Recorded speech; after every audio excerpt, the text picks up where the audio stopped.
आप सभी को हमारा नमस्ते। आज के सत्र में हम पवन गुप्ता जी से मिल रहे हैं। पवन जी, आपका स्वागत है। नमस्कार।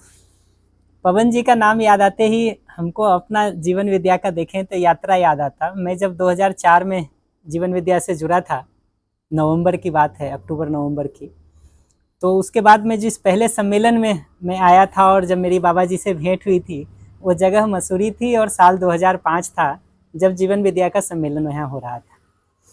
और मैंने तो एक लंबा दौर देखा है जब जीवन विद्या के खास करके जो पढ़े लिखे आज के दिन के वर्ग हैं, उनकी गतिविधियों का केंद्र मसूरी रहा है।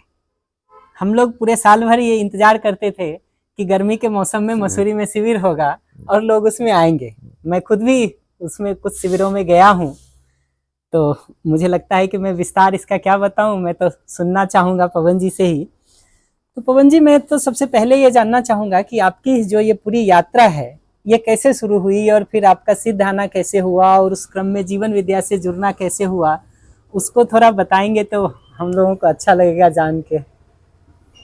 अच्छा, मैं तो कलकत्ते में पैदा हुआ है। हमारा बिजनेस फैमिली थी, व्यापार करते थे हम लोग, कुछ इंडस्ट्री भी थी। बिहार में इंडस्ट्री थी, कलकत्ते में उसका व्यापार होता था। मैं कलकत्ते में पैदा हुआ, वहीं स्कूल में गया।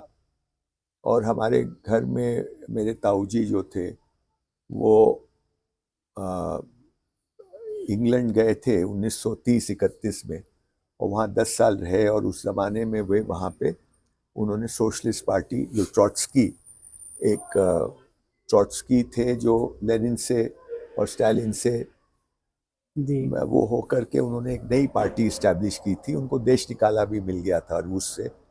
तो लंदन आके उन्होंने जो पार्टी फॉर्म की, उसके फाउंडिंग मेंबर मेरे ताऊजी थे, मतलब अच्छा। 7 लोगों में से एक थे। तो सोशलिस्ट थे और बहुत एक्टिव थे वहाँ पे। और डॉक्टर लोहिया के मित्र थे पहले से, माने इंग्लैंड जाने से पहले से दोनों में मित्रता थी, दोनों हम उम्र थे। जी। तो डॉक्टर लोहिया इंग्लैंड नहीं गए, वो पढ़ने के लिए जर्मनी गए और मेरे ताऊजी इंग्लैंड गए। तो मैं ये इसलिए बता रहा हूँ कि हमारे घर में लेफ्ट पॉलिटिक्स का, सोशलिज्म का बहुत प्रभाव ही नहीं था, अड्डा था। और हमारे घर हमेशा से खुला घर था, यानी ओपन हाउस जिसको बोलते हैं, जहाँ पे लोगों का आना जाना बिना सूचना के लगातार, वो एक चीज ग्रांटेड ही थी। हमारी घर की महिलाएं रोज खाना जब बनाती थी तो ये सोच के ही बनाती थी कि 5-7 लोग एक्स्ट्रा आएंगे भी ही। आ सकते हैं। तो ऐसा माहौल था। और उस समय मैं जब स्कूल जाता था तो मैं इस बात में बहुत घमंड करता था कि हम लोगों के बारे में सोचने वाले लोग हैं। हम सिर्फ अपने बारे में नहीं सोचते हैं, दूसरों के बारे में भी सोचते हैं। और हम साइंटिफिक टेम्परामेंट के लोग हैं, और इत्यादि इत्यादि, वो सब जो उससे जुड़ा रहता है। पर साथ साथ घर में डॉक्टर लोहिया का आना, शुरू के दिनों में जयप्रकाश जी का आना, बाद में दोनों में संबंध विच्छेद हो गए तो सिर्फ लोहिया जी का आना, और डॉक्टर साहब के साथ साथ जितने भी सोशलिस्ट पार्टी के बड़े नेता थे, मधुलिमय, जॉर्ज फर्नांडिस, कर्पूरी ठाकुर, राम सेवक यादव, राजनारायण जी, ये सब लोग हमारे घर में ठहरते थे। क्योंकि उस समय ऑपोजिशन के लोगों के पास पैसे नहीं होते थे, तो घरों में ठहरते थे। बल्कि घर में आके फिर ट्रेन का भी पैसा मांगते थे। मैं ये कोई उनकी अवहेलना करने के उसमें नहीं बोल रहा हूँ। जी। आज के ज़माने में बहुत फ़र्क आ गया, इसलिए बोलता हूँ। तो सबके हाँ। पास पैसा है, सिर्फ रूलिंग पार्टी के पास नहीं है। ऑपोजिशन भी 5 स्टार होटल में ठहरती है और ठीक मीटिंग्स बात करती है। है। पर उस समय ऐसा नहीं था। तो वो घर में ही रहते थे। तो मैं, हमारा एक बड़ा कमरा था जिसमें कि मैं सोता था, मेरे ताऊजी बड़े वाले सोते थे, और कोई मेहमान आता था तो वहीं सोता था। तो ये जितने लोग घर में ठहरते थे वो उसी कमरे में सोते थे। तो मैं उनकी बातें, मुझे सुनने का बहुत मौका मिला। और दिन भर जो भी बैठकें चलती थी वो भी उसी कमरे में होती थी। तो बच्चा था तो वहाँ आके बैठ जाता था। मुझे कुछ कुछ रस मिलता था उनकी बातों में, कुछ बातें समझ में नहीं आती थी। मैं इसलिए बता रहा हूँ कि मैं उस माहौल में पला मेरा बड़ा। पूरा स्कूल बीता। तो कलकत्ते में मैं पैदा हुआ। उसके बाद मैं पढ़ने गया दिल्ली इंजीनियरिंग की, और उसके बाद मैं क्योंकि व्यापारिक फैमिली से था, तो हमारे पिताजी और चाचा ताऊ ने सजेस्ट किया कि भाई वहीं पे बिहार में तुम राइस ब्रान ऑयल की फैक्ट्री लगा लो, क्योंकि हमारी राइस मिल ऑलरेडी थी, ऑयल मिल ऑलरेडी थी, और मुझे कोई ऑप्शन दिखाई नहीं दे रहा था। तो मैंने बोला चलो ये करते हैं, तो मैंने वो लगाया लगाया 10 एक साल चलाया भी उसको लगाने के बाद, पर मेरा मन नहीं लगा उसमें। कौन से सन में आपने आईआईटी में एडमिशन लिया था इंजीनियरिंग के लिए? 71। 71 आईआईटी दिल्ली? नहीं, मैंने एडमिशन तो कानपुर में कानपुर में लिया था, लिया था। अच्छा। लेकिन 2 साल वहाँ पढ़ा। हाँ फिर हमारे ताऊजी जो थे वो एमपी हो गए थे उसी समय, हाँ 68 में वो एमपी हो गए थे। तो जब मैं 72 में उनको पैरालिटिक स्ट्रोक आ गया, अच्छा। तो कोई उनको देखभाल करने वाला वहाँ पे था नहीं दिल्ली में, क्योंकि दिल्ली हमारी में। सारी फैमिली तो बिहार में और कलकत्ते में हाँ थी। हाँ तो ये ऐसा एक विचार हुआ कि मैं अगर दिल्ली में जाऊं तो थोड़ा उनके पास कोई रहेगा। रहेगा। इस चक्कर में हम दिल्ली का बहुत मुश्किल हुई, पर हमको मिल गया 2 साल के बाद अच्छा। ट्रांसफर, क्योंकि 2 साल कॉमन होते हैं ना, फिजिक्स केमिस्ट्री वाला ही हाँ मामला हाँ होता है। हाँ आप उस टाइम तो 5 साल का कोर्स होता था हम लोग। हाँ तो 2 साल के बाद मैं दिल्ली आईआईटी आ गया, और मैं पास आउट दिल्ली से किया। दिल्ली से। तो 76 में मैं निकला, और 77 के आसपास मैंने ये फैक्ट्री लगानी शुरू की, और मेरे को बहुत जल्दी समझ में आ गया कि साहब ये मेरे टेस्ट का नहीं स्वभाव है। से मिलता नहीं है। मतलब मेरे को कोई बिजनेस से प्रॉब्लम नहीं है, लेकिन मेरी नेचर नहीं मिलती उसमें। उसमें जो कुछ उसकी डिमांड होती है, हर व्यवसाय की अपनी डिमांड होती है ना, वो डिमांड मेरे को सूट नहीं करती थी। तो हम थोड़े वो थे, अस्त व्यस्त से थे। तो किसी ने हमको बताया कि साहब विपश्यना एक चीज साधना है, और उसने जिसने बताया उसने बहुत विस्तार से बताया। और उसी समय कोइंसिडेंटली मैं 2 ऑथर्स को काफी पढ़ता था, एक एलन वॉट्स और एक डीटी सुजुकी। ये दोनों मुझे प्रभावित करते थे, इनकी राइटिंग मुझे प्रभावित करती थी। पूरा समझ में भी नहीं आता था, लेकिन एक हल्की सी झलक की कुछ दम है बात में, और कुछ कुछ बातें समझ में भी आती थी। इसी समय इसने विपश्यना के बारे में बताया। हालांकि उसने कोई डीटी सुजुकी और एलन वॉट्स की बात नहीं की, लेकिन जब वो बता रहा था तो मुझे ऐसा कुछ कनेक्शन उन किताबों में जो लिखा था उससे मिला, बैठा। तो मेरी क्यूरियोसिटी और जागी। तो फिर पर मैं तो वो साइंटिफिक और रैशनल टेम्परामेंट वाला, तो मेरा ये दिमाग बना हुआ था कि जो भी कुछ धर्म और रिलीजन और स्पिरिचुअलिटी होती है सब गड़बड़ है, और इसमें धोखाधड़ी है। तो मेरे इसमें इसको भी मैंने ऐसे ही उसको बोला कि कोई होंगे भाई गुरुजी तुम्हारे जो पैसा ऐसा बनाते होंगे ये वो। तो उसने समझाया कि नहीं, गुरु तो है, लेकिन कोई पैसे देने की जरूरत नहीं है, फ्री होता है, और आपकी इच्छा हो तो उसके बाद आप दीजिए, वगैरह वगैरह। तो somehow he convinced me कि उसमें एकदम क्लीन है। तो मैंने मन में था कि कभी करूंगा मैं। कोइंसिडेंटली उसके ठीक 4 या 5 दिन बाद वही लड़का मुझे आके बोलता है कि यार तुम इधर, तुम्हारे घर के ठीक सामने शिविर लगने वाला है। अच्छा। कलकत्ते में मैं एक अपार्टमेंट में रहता था, और हमारे सामने जैन हाउस था। जैन हाउस ये टाइम्स ऑफ इंडिया वालों का घर था। अच्छा। ये लोग सब दिल्ली माइग्रेट कर गए थे, वो घर खाली पड़ा था। उस टाइम इनकी जो हिंदू जी थी, हिंदू जैन, वो विपश्यना से काफी प्रभावित थी। उस एक दौर था 7-8 साल का। तो वो अपना घर विपश्यना के लिए देती थी। तो वहां पे वो शिविर होने वाला था। वो घर ऐसे था जैसे यहाँ से वो पे, मतलब वो बांस मतलब का 50 पेड़ मीटर होते भी हैं नहीं वहाँ। है। हाँ। तो हम बोले यार इससे अच्छा मौका और क्या आएगा। चले गए, और गए तो उसमें, और उस टाइम गोयनका जी खुद शिविर कराते थे, और गोयनका जी खुद लेक्चर देते थे। टीवी वीवी कुछ नहीं था। अच्छा। उस दिन के टाइम में भी बैठते थे, और जितना वो रेडियो से आजकल, सॉरी, वो टेप से जो इंस्ट्रक्शन मिलते हैं वो सब गोयनका जी खुद दिया देते थे। करते थे। तो it was a different thing. और मैं गोयनका जी के पास हर समय पहुंच जाता था, जब भी ब्रेक मिलता था कि साहब हमको तो ये नहीं हो रहा, वो नहीं हो रहा है। तो खूब उनको तंग किया, और कुछ नहीं, 10 पर मैंने पूरी निष्ठा से किया। मैंने जो जो कहा गया वो मैं किया, कुछ मेरे को हुआ नहीं। 10वें दिन जिस दिन मौन खुलता है उस दिन कुछ हो गया। उस दिन मैं उस सेशन में 8 से 9 वाले सेशन में हमको कुछ ऐसा घटका कि मेरे माने आंसू निकले तो रुके ही नहीं, और मुझे ऐसा एक अनुभूति हुई कि ये जो कुछ मैंने पढ़ा है, और मैंने थोड़ा बहुत पढ़ रखा था उस जमाने में काफ़ी कुछ, तो मुझे उसमें बहुत सारे कॉन्ट्रडिक्शंस लगते थे कि एक आदमी एक बात बोल रहा है, दूसरा आदमी जो बात बोल रहा है उसमें कॉन्ट्रडिक्शन। तो उस एक मोमेंट में मुझे लगा कि कोई कॉन्ट्रडिक्शन नहीं, इट्स ऑल वन, और हम और ये पेड़ और ये धरती और ये कण सब एक ही है।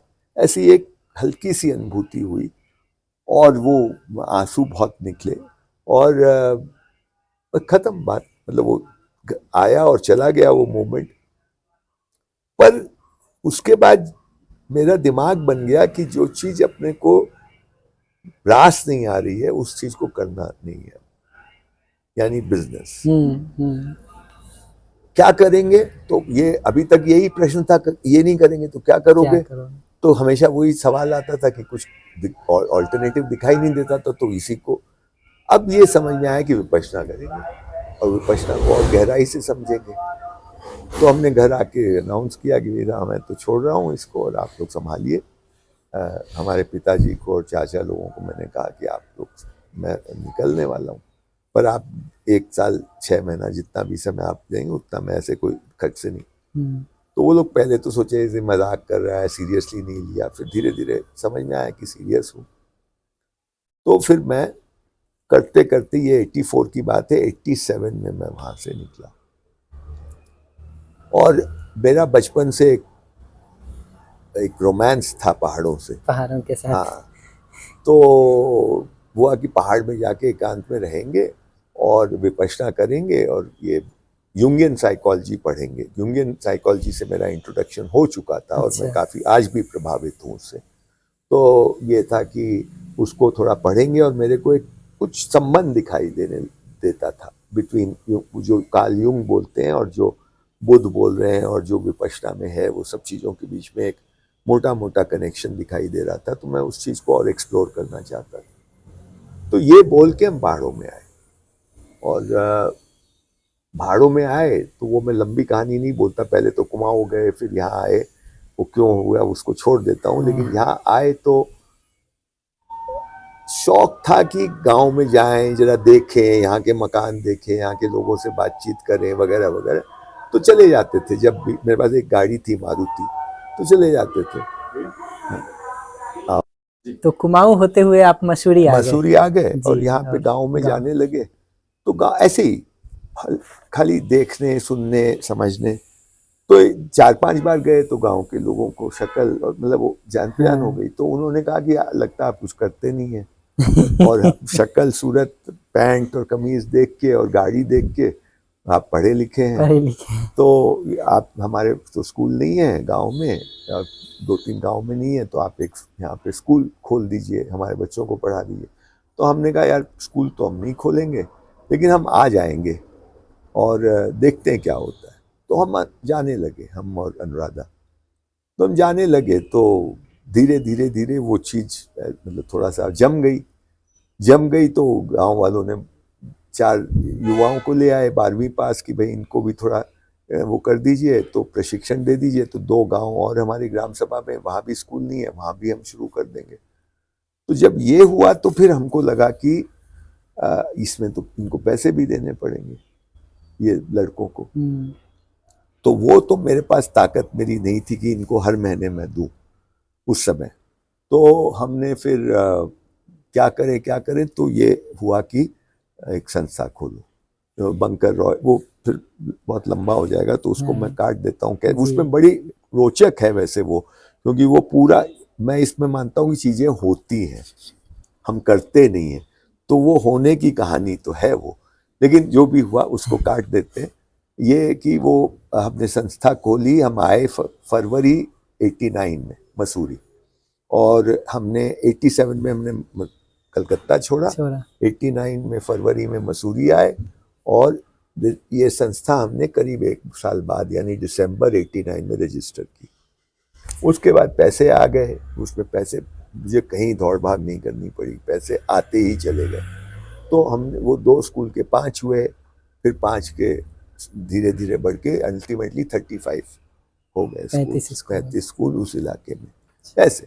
और हमको उस दौरान जब हम स्कूल शुरू किए तो हम तो यही मानते थे कि हम लोग पढ़े लिखे हैं, ये अनपढ़ हैं, गंवार हैं, तो इनको पढ़ाना बहुत बड़ी बात है। और उनसे जब इंटरेक्शन हुआ तो वहाँ की महिलाओं ने बहुत सारी बातें हम लोगों को कही। जैसे एक कही कि ये बच्चे पढ़ लिख कर बर्बाद हो गए। अच्छा। हाँ, ये पढ़ लिख कर हमारे बच्चे बर्बाद हो रहे हैं। वो खुद हमारी स्कूल की बात नहीं करी, हमारा स्कूल तो अभी खुला था। हाँ, एक जनरल उसका जनरल। स्टेटमेंट। और ये अपने आप को बहुत बड़ा समझने लगते हैं। पहले काम घर का कर लेते थे अपने आप ही, अब ये अपने आप तो करते नहीं है, पैंट में हाथ डाल के दिन भर घूमते हैं और अपने को बहुत बड़ा मानते हैं, हमको छोटा मानते हैं। लड़की गोबर में हाथ नहीं डालती है, नेल उसको पॉलिश नेल खराब हो पॉलिश। जाएगा। हाँ, तो ये सारी बातें और बहुत सारी, उस पर फिर हम लोगों ने पूरी एक रिसर्च स्टडी की, मैटर ऑफ क्वालिटी। अच्छा। अच्छी रिसर्च स्टडी है, मतलब मैं आज भी मानता हूँ कि वो बहुत ही बढ़िया हमारी स्टडी हुई थी। पर इस औरत ने एक और बात कही, और वो तो मेरे जीवन का तो मंत्र है। उसने, हमने से पूछा, ये सब बात हो रही कि आप ये सब बोल रहे हो पर करें क्या, ये बताओ। तो उसने बोला, भाई साहब आप होना सिखाओ, दिखना दिखाना मत सिखाओ।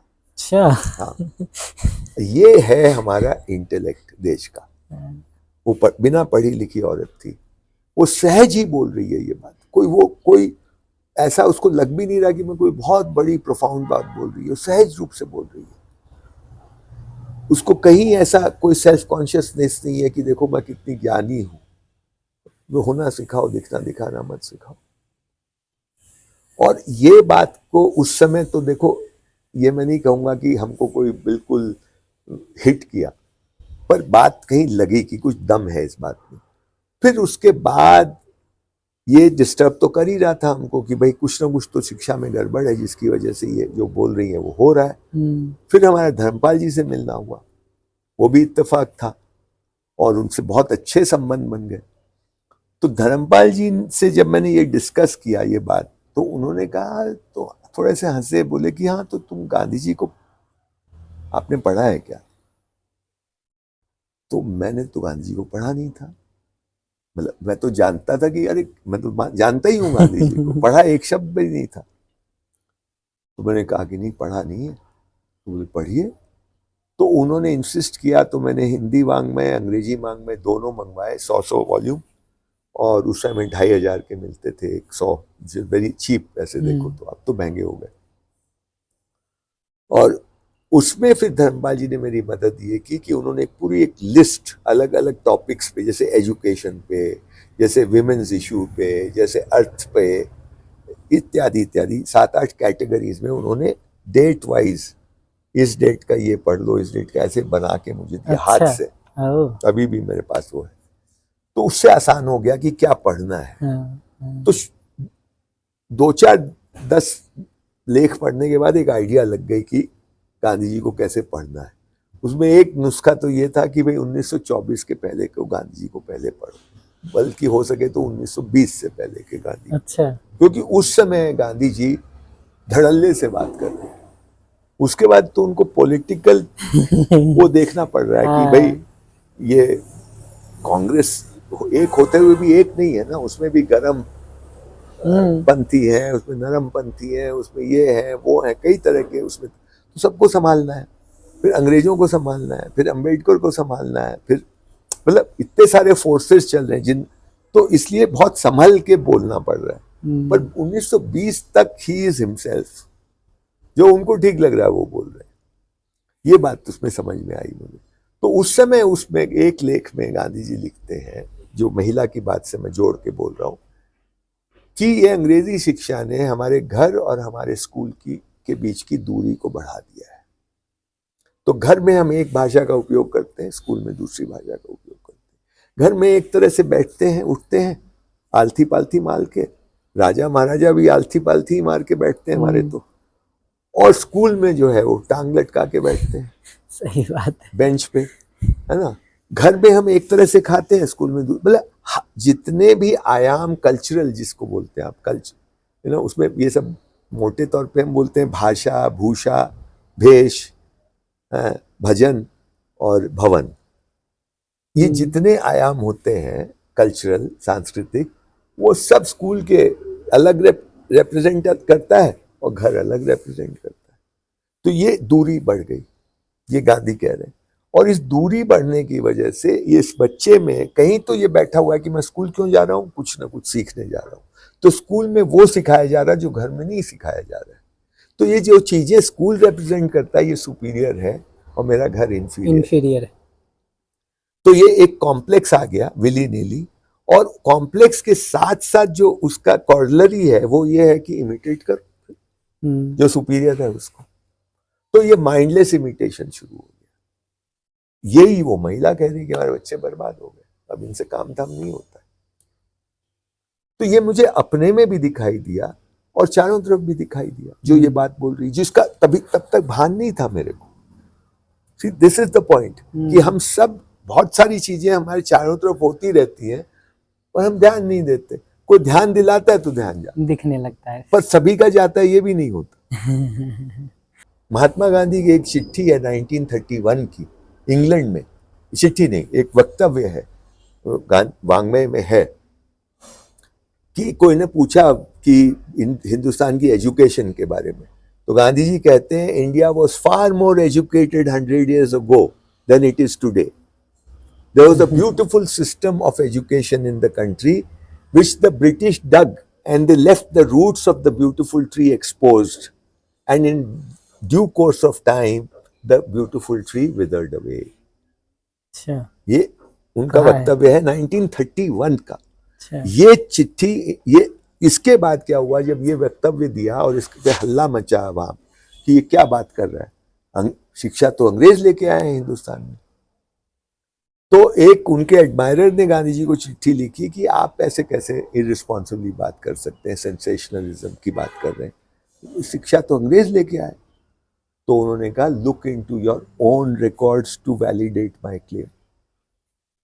गांधी जी का ये, इसका मतलब गांधी जी ने कहीं देखा हुआ था उसको। ठीक है, गांधी जी ने सिर्फ देखा है, सवाल ही नहीं है, बहुत लोगों ने देखा होगा, लेकिन उनको स्ट्राइक ही नहीं किया जो बात धर्मपाल को स्ट्राइक किया, गांधी जी को स्ट्राइक किया। पॉइंट ये है हम देख के भी नहीं देखते भाई, जरूर देखा होगा, मैं मान ही नहीं सकता कि खाली धर्मपाल जी ने देखा। ठीक बात है। और वही साइंस टेक्नोलॉजी में वही और जगह, वही और जगह, क्योंकि हमारी दृष्टि में दोष आ गया। ये जो हमारे अहंकार है कि भाई हम देखते हैं ना, हम सोचते हैं ना, आप सोचते नहीं है भाई, आपको लगता है आप सोच रहे हैं, आप देखते नहीं है, आपको लगता है कि आप देख रहे हैं। तो ये चीजें फिर हुई तो फिर बातें बदल गई पूरी की पूरी शिक्षा के क्षेत्र में। मतलब हमको धक्का लगा पहले तो कि हम कुछ जानते ही नहीं है, हम तो बेवकूफ हैं, हम क्या सोच रहे थे और असलियत क्या है। क्योंकि शिक्षा का एक काम तो ये होना ही चाहिए ना कि आदमी में आत्मविश्वास आए। ठीक बात है। तो आत्मविश्वास तो छीन रहा है। वो जो लड़का सहज है, वो लड़की जो सहज है, जो मस्त होके घूमती है और अपनी भाषा बोलती है और घर का काम करती है, उसको सडनली शर्म आने लगी ये सब चीजों में। तो ये अच्छा हुआ कि बुरा हुआ? एबीसी आने से क्या हुआ? तो ये सारे प्रश्न उठे। फिर जीवन विद्या से आपका परिचय कैसे हुआ और बाबा जी से मिलना कैसे हुआ?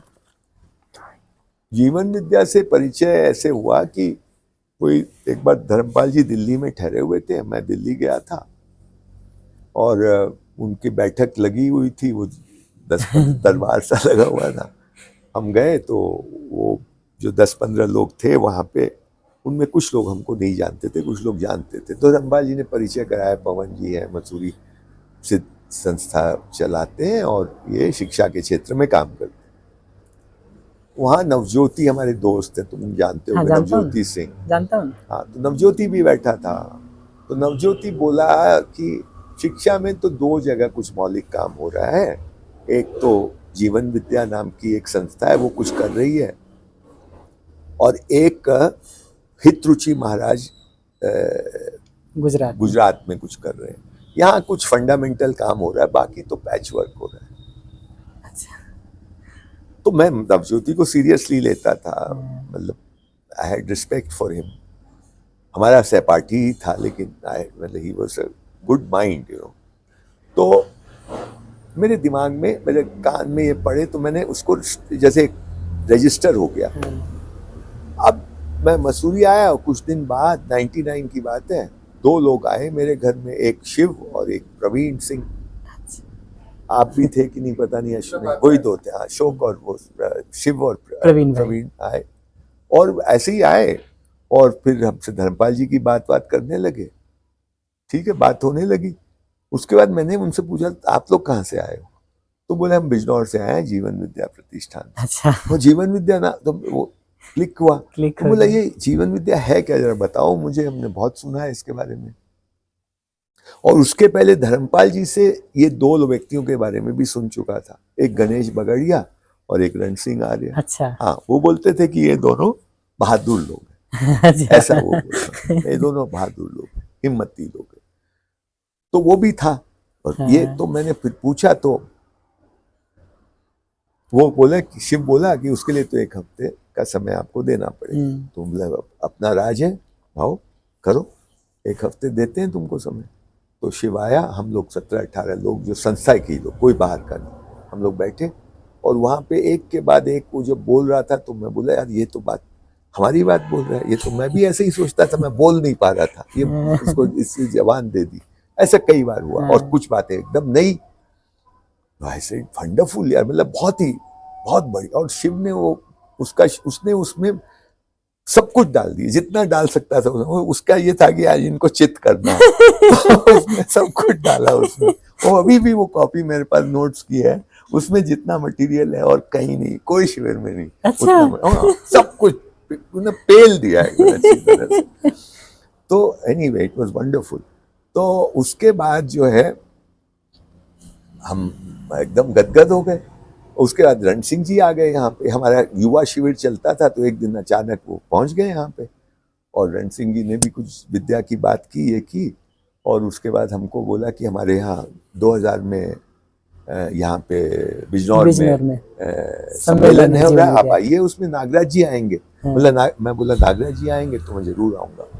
तो मैं पहुंचा, नागराज जी से मुलाकात हुई, फिर तो मतलब वहां से गाड़ी चल गई।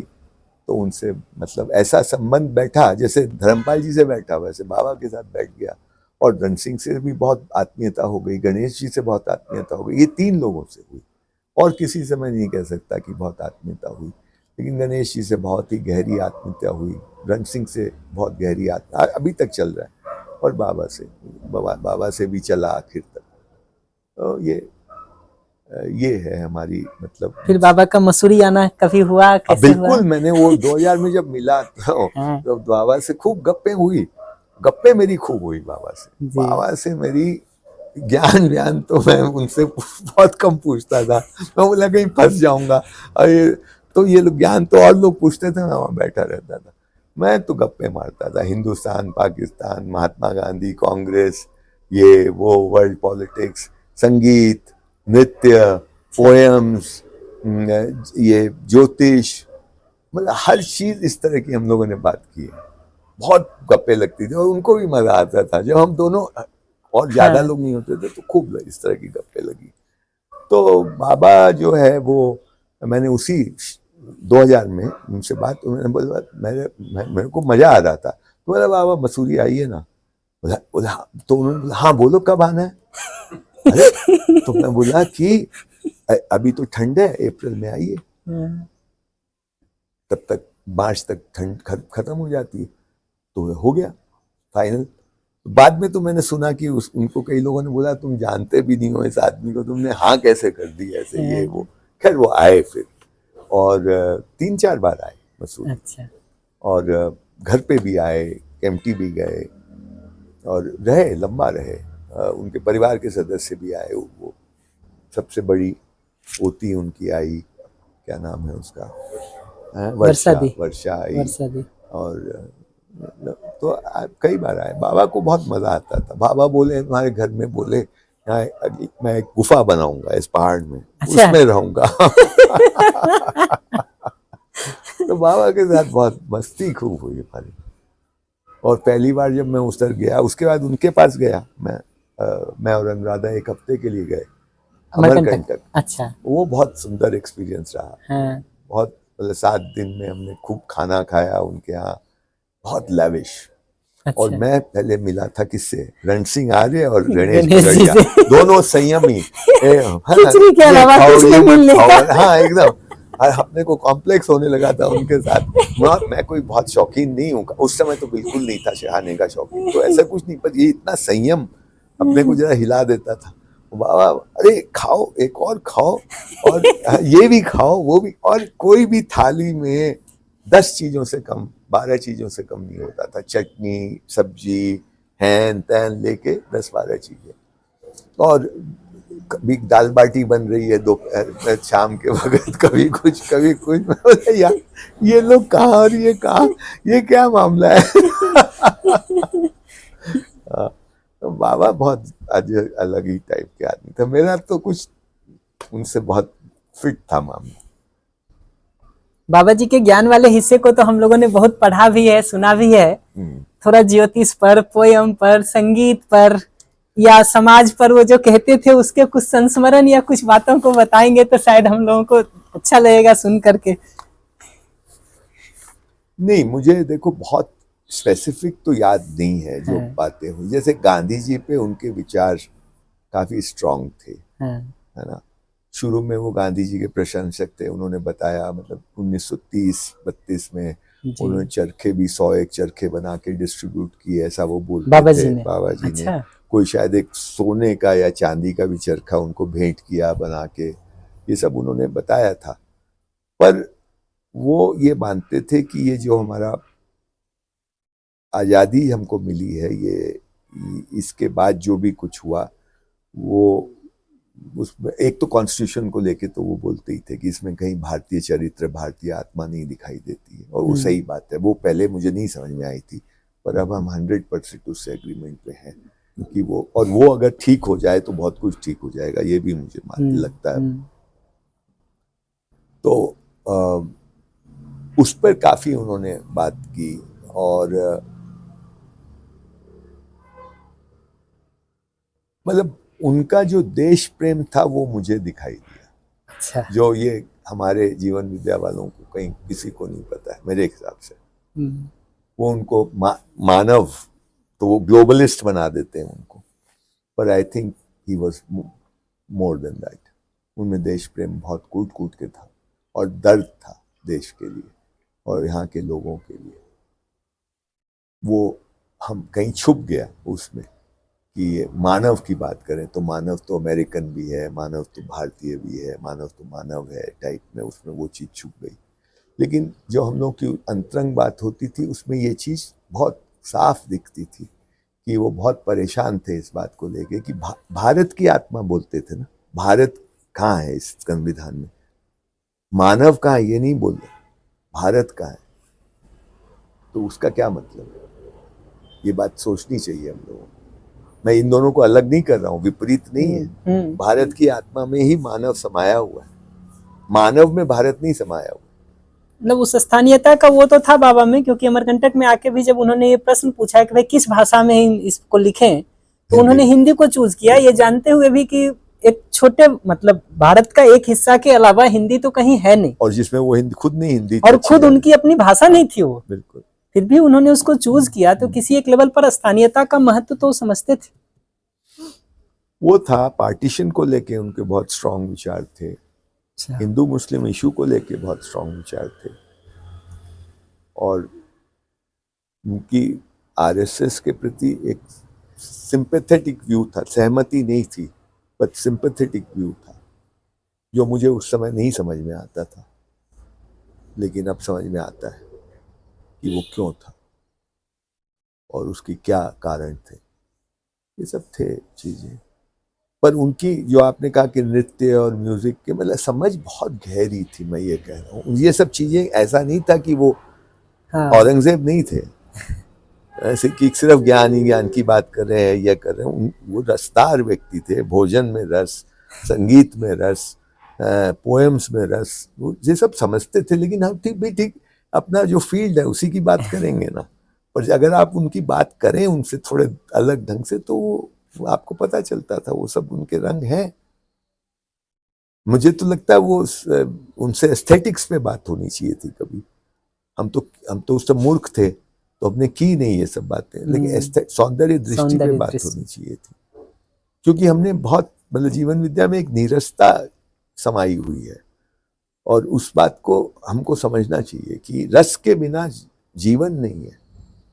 तो रस जो है वो इसका हिस्सा होना चाहिए, उसको हटा नहीं सकते आप।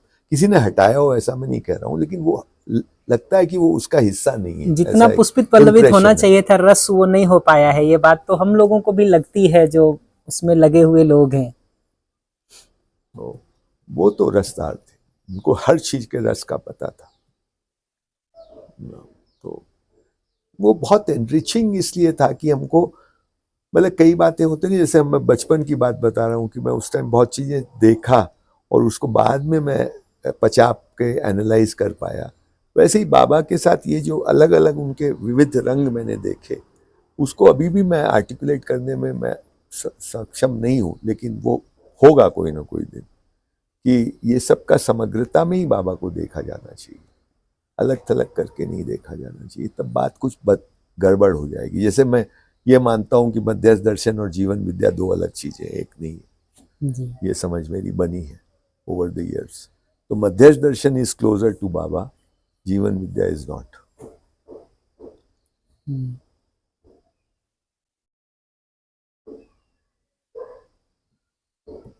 कुछ अच्छे संस्मरण बाबा जी के सुनाइए जो आप। अरे बहुत एक मुझे भी याद आ रहा है जी हाँ, जो भी एक दो याद आ रहा है आपको। हाँ, मैं वो उस टाइम उधर ही सम्मेलन था अमरकंटक में, कौन से साल की बात है मुझे याद नहीं है। हमसे पहले की बात है। नहीं, या तो एक दो होगा या आई डोंट नो, पर उधर था तो मैं गया था उसमें। तो उसमें एक कोई गणेश जी के जान पहचान के थे या उनके मित्र थे, मैं नहीं कह सकता, पर कोई एक इंजीनियर आदमी था जो आईएसओ उस टाइम बहुत चला हुआ था, आईएसओ 9000 आईएसओ सर्टिफिकेट देते थे वो लोग, उस इंस्टीट्यूट में वो आदमी काम करता था। तो गणेश जी ने, चूंकि मैं बाबा के साथ ज्यादा रहता था, तो गणेश जी ने मुझे कहा कि पवन जी वो आएंगे, मेरे एक मित्र हैं, ये फला नाम है, और वो बाबा से मिलने आएंगे तो तुम मिला देना। ठीक है। हम लोग रात को बैठे हुए बाबा के साथ, वही उनकी चौकी उधर वो, और हम लोग बैठे, कोई पांव दबा रहा है, कोई ये कर रहा है, हम बैठे 5-7 लोग थे। तो वो सज्जन आए, 9 बजे का टाइम होगा, खाना पीना हो चुका था, और वो सामने 2-3 कुर्सियां लगी होती थी, तो उसमें वो आके बैठ गए। मैंने देखा तो मैं समझ, वो उन्होंने अपना नाम बोला, तो मैंने बाबा को बोला, बाबा फला व्यक्ति आए, गणेश जी के मित्र हैं, आपसे मिलने आए। तो बाबा ने इग्नोर कर दिया, और हम लोग से बात जो चर्चा चल रही थी चलती रही। तो मेरे को लगा उनको सुना ही नहीं दिया होगा, कम सुनता था, हालांकि मैं इतना नजदीक बैठा था कि तो मैंने मुझे थोड़ा अटपटा लगा 2-3 मिनट के बाद कि ये आदमी बैठा है और बाबा ने एक्नॉलेज भी नहीं किया। तो मैंने फिर थोड़ा जोर से बोला, इस बार भी उन्होंने इग्नोर किया मुझे है ना। तो इस बार तो मुझे, मैं बोला इस बार तो सुन गया होगा उनको, तो ये इग्नोर क्यों कर रहे हैं। खैर मेरे को अटपटा लग रहा था कि यार वो बेचारा बैठा हुआ है, और वो छोटा सा कमरा, मतलब उसको, उसमें जगह नहीं है इग्नोर करने की, है ना। ऐसे यहाँ बैठे हो तो भाई इग्नोर हो सकता है। मैं तीसरी बार बोला तो बाबा ने उधर मुंह किया, बोले जी आपके आने का प्रयोजन। तो उन्होंने कहा कि बस आपके दर्शन करने थे। दर्शन हो गए, नमस्कार, डिसमिस। हमको ये बहुत ही महत्वपूर्ण घटना लगी। अब ये सामान्य औपचारिकता के उस एंगल से देखोगे तो ये एक तरह की बदतमीजी है कि यार तुमने एक न चाय पूछी न पानी पूछा, दर्शन हो गए, जाओ। पर हम बोले कि कहीं, मैं ये सोचता हूँ कि उनको लगा होगा भाई यहाँ बात हम लोग ढंग की कर रहे हैं, ये आदमी क्यूरियोसिटी सीकर है, बेमतलब का विघ्न पड़ेगा, क्यों हम इसको एंटरटेन करें। Simple as that. ये ये एक हिम्मती आदमी ही कर सकता है, क्योंकि हम औपचारिकता में नहीं तो फंसते हैं। हाँ, फिर उनका जब पोता खोया, वो घर से चला गया था, हाँ, हाँ, और मैंने उस समय बाबा को ऑब्जर्व किया। फोन पे भी मेरी बहुत उस समय बात होती थी उनसे, जी, वहां भी मैं गया मर्टेंट तक, उस कूल एज कोई कहीं कोई मतलब खबर रखते थे कि क्या हो रहा है नहीं हो रहा है, पर कोई शिकन नहीं, कोई चिंता नहीं, कोई हड़बड़ नहीं, कोई उतावली नहीं, कोई दिखावा नहीं कि देखो मैं कितनी चिंता कर रहा हूँ।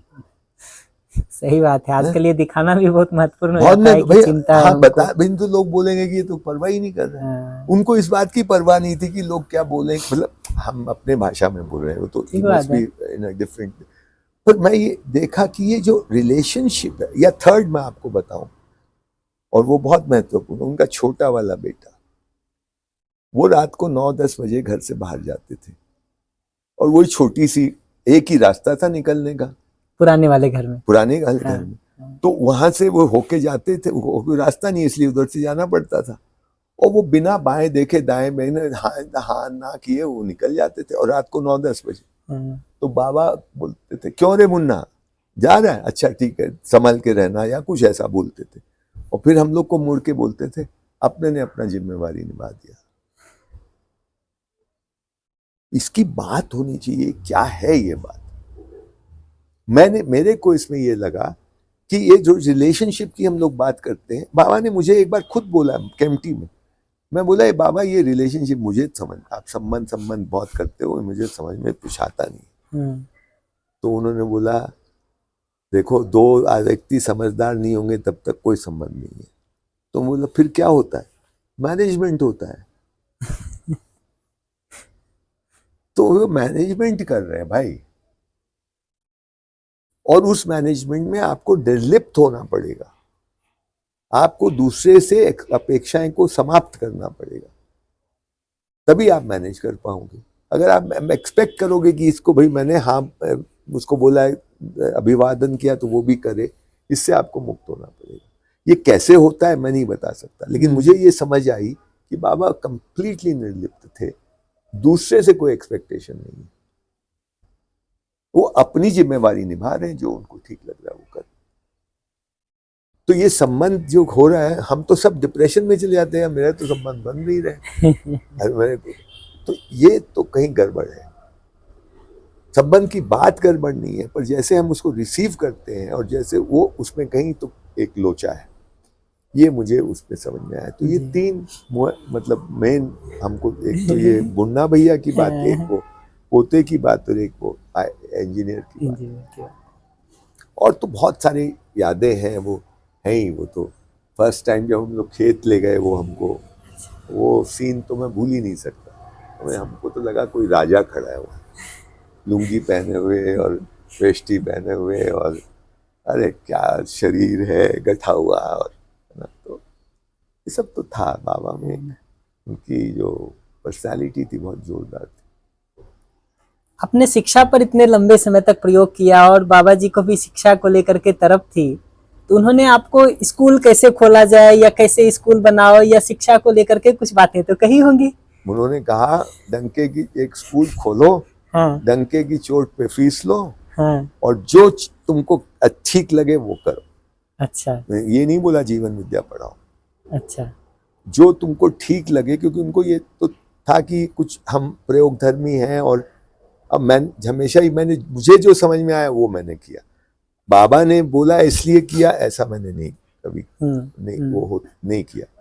तो उनको समझ में आ गया था कि हम लोग क्या कर रहे हैं, एक मोटी मोटी झलक थी उनको, क्योंकि he had an intuitive understanding of many things, you know, वो उनको देखने की जरूरत नहीं होती थी।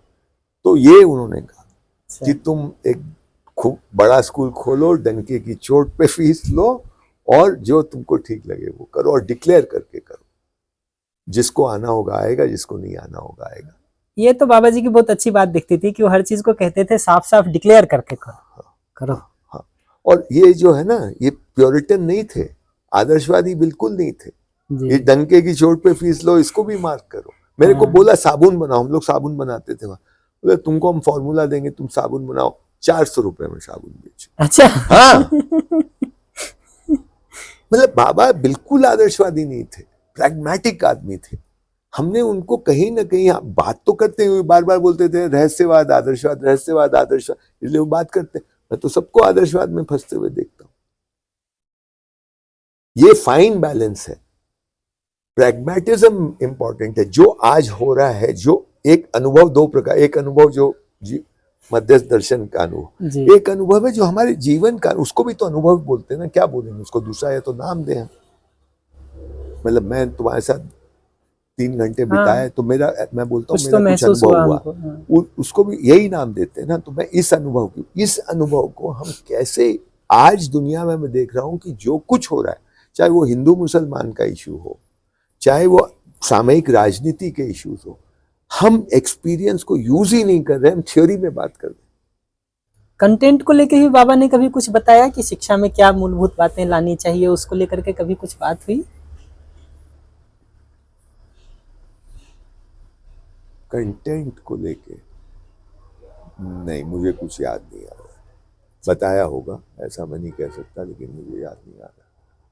लेकिन मेरा अपना अनुभव ये कह रहा है कि कंटेंट इम्पोर्टेंट तो है ही, लेकिन सिर्फ कंटेंट से नहीं होगा। Pedagogy is if not equal, almost equal important है। आप कितना भी अच्छा कंटेंट ले आइए, अगर आपके पेडागॉजी गड़बड़ है तो वो कंटेंट गुड़ का गोबर होने वाला है जी, और वो ही हो रहा है। छत्तीसगढ़ में आपके समय शिक्षा में प्रयोग शुरू हो गए थे। हाँ, तो उनमें कभी आप किसी से मिलने गए, कोई मीटिंग आपकी हुई या कुछ बात? कुमार से मिले थे। अच्छा, IAS अफसर था, अच्छा आदमी था, उससे मुलाकात हुई 1-2 बार। वो हमारी एक किताब थी, वो इतिहास की समझ जी, उसको लेके 1-2 सेशन भी शायद हुए थे वहाँ पे। लेकिन मेरा कभी उस चीज़ में मेरी सहमति नहीं थी कि ये बड़े स्केल पे, सरकार के लेवल पे। मैं मानता हूँ कि सरकार, हम व्यवस्था विद्या में एक नैसर्गिक व्यवस्था को व्यवस्था बोलते हैं जी। परंतु जो व्यवस्था, ये मानवीय व्यवस्था जो हमने बनाई है, जैसे शिक्षा की व्यवस्था, जैसे गवर्नेंस की व्यवस्था, जैसे इस पूरे चुनाव की व्यवस्था, ये भी तो व्यवस्थाएं हैं। तो ये व्यवस्था जो हमने बनाई और जिसमें हम जीने को बाध्य हैं, मैं ये मानता हूँ हम उससे इंडिपेंडेंट नहीं है, हम उससे गवर्नड होते रहते हैं जी। वो हमको पता भी नहीं चलता हम उससे गवर्नड हो रहे हैं, उससे गवर्नड होते रहते हैं। तो आप अगर एक शिक्षा व्यवस्था में घुस के, जो ऑलरेडी एक सिस्टम है, आप कुछ अच्छा डालोगे, उस अच्छे पे उस व्यवस्था का प्रभाव पड़ेगा ही पड़ेगा, ये असंभव है कि वो नहीं पड़े। तो मेरा इसमें कभी भी सहमति नहीं रही है कि एग्जिस्टिंग सिस्टम जो अपने आप में दूषित है, या तो हम उसको पूरा समझते नहीं है, हम उसको हल्के में लेते हैं, या हम उसको इग्नोर करते हैं। हम मानते हैं कि वो ऐसी कोई चीज नहीं है और हम करेंगे उसका फल हो जाएगा। नहीं साहब, आप अगर उस बाहरी आवरण को बिना समझे उसके अंदर घुस के आप कुछ कर रहे हैं, वो बाहरी आवरण का प्रभाव आप पे पड़ रहा है और आपके कंटेंट को, आपके तरीके को, सब कुछ को वो प्रदूषित करेगा। तो मेरा इसमें कभी भी सहमति नहीं रही, और इसलिए हमने अपने स्कूल को हमेशा इस सिस्टम से बाहर रखा, जितना रख सकते थे सिद्ध के स्कूलों, तो हम बहुत कुछ कर पाए। 35 स्कूल का मतलब लगभग 40-50 गांव कवर करते होंगे आप लोग? ज्यादा, एक स्कूल कम से कम 3 गांव, कम से कम 3 गांव, तो 100+ गांव को इसका मतलब कवर कर रहे होंगे। 2-3 गांव तो कवर करता था। पर मैं जब स्कूल कह रहा हूँ तो आप ऐसा मत समझिए क्लास 10 तक के स्कूल है, वो प्राइमरी स्कूल थे। हाँ। कुछ स्कूल 2 तक, हमने बालवाड़ियां भी थी, बालवाड़ी में तो छोटे बच्चे जा रहे हैं। हाँ। पर उसको फिर हमने एक नया रूप दिया था बालशाला का, माने वही बालवाड़ी को एक्सटेंड कर दिया था अप टू क्लास 2, मतलब 2 साल में बच्चे की उम्र से 7-8 साल है, तो 7-8 साल तक के बच्चों को वहां रख सके, ताकि वो अब बगल वाले स्कूल में पैदल जा सके। इस NEP में भी क्लास 2 तक को एक फाउंडेशन स्टेज माना है। अभी वाली जो NEP बनी है उसमें क्लास 2 तक को एक फाउंडेशन स्टेज माना है, और शिक्षा में क्या करें उन 5 सालों में लगभग उस पर बात कर रहे हैं। कभी हम आपसे विस्तार में शिक्षा पर जो आपने काम किया है उसको और सुनने का काम करेंगे। बाबा जी समाधान समृद्धि पूर्वक जीने की बार बार बात करते थे, उनके जीने के स्वरूप में आपने समाधान समृद्धि को कैसे देखा, या किस तरह से आपको प्रेरणा मिली, या उसको कैसे देखा आपने? मैंने बाबा को गुस्सा होते देखा है। जी। मैंने बाबा को, जब लोग आ गए, 4 लोग सुन रहे हैं, तो उनमें एनर्जी सडनली राइज होते हुए देखा है। और मैंने तो सब कुछ वो देखा है जो कि हर आदमी में होता है। जी। हाँ, और मैं इसकी ये आलोचना से नहीं बोल रहा हूँ।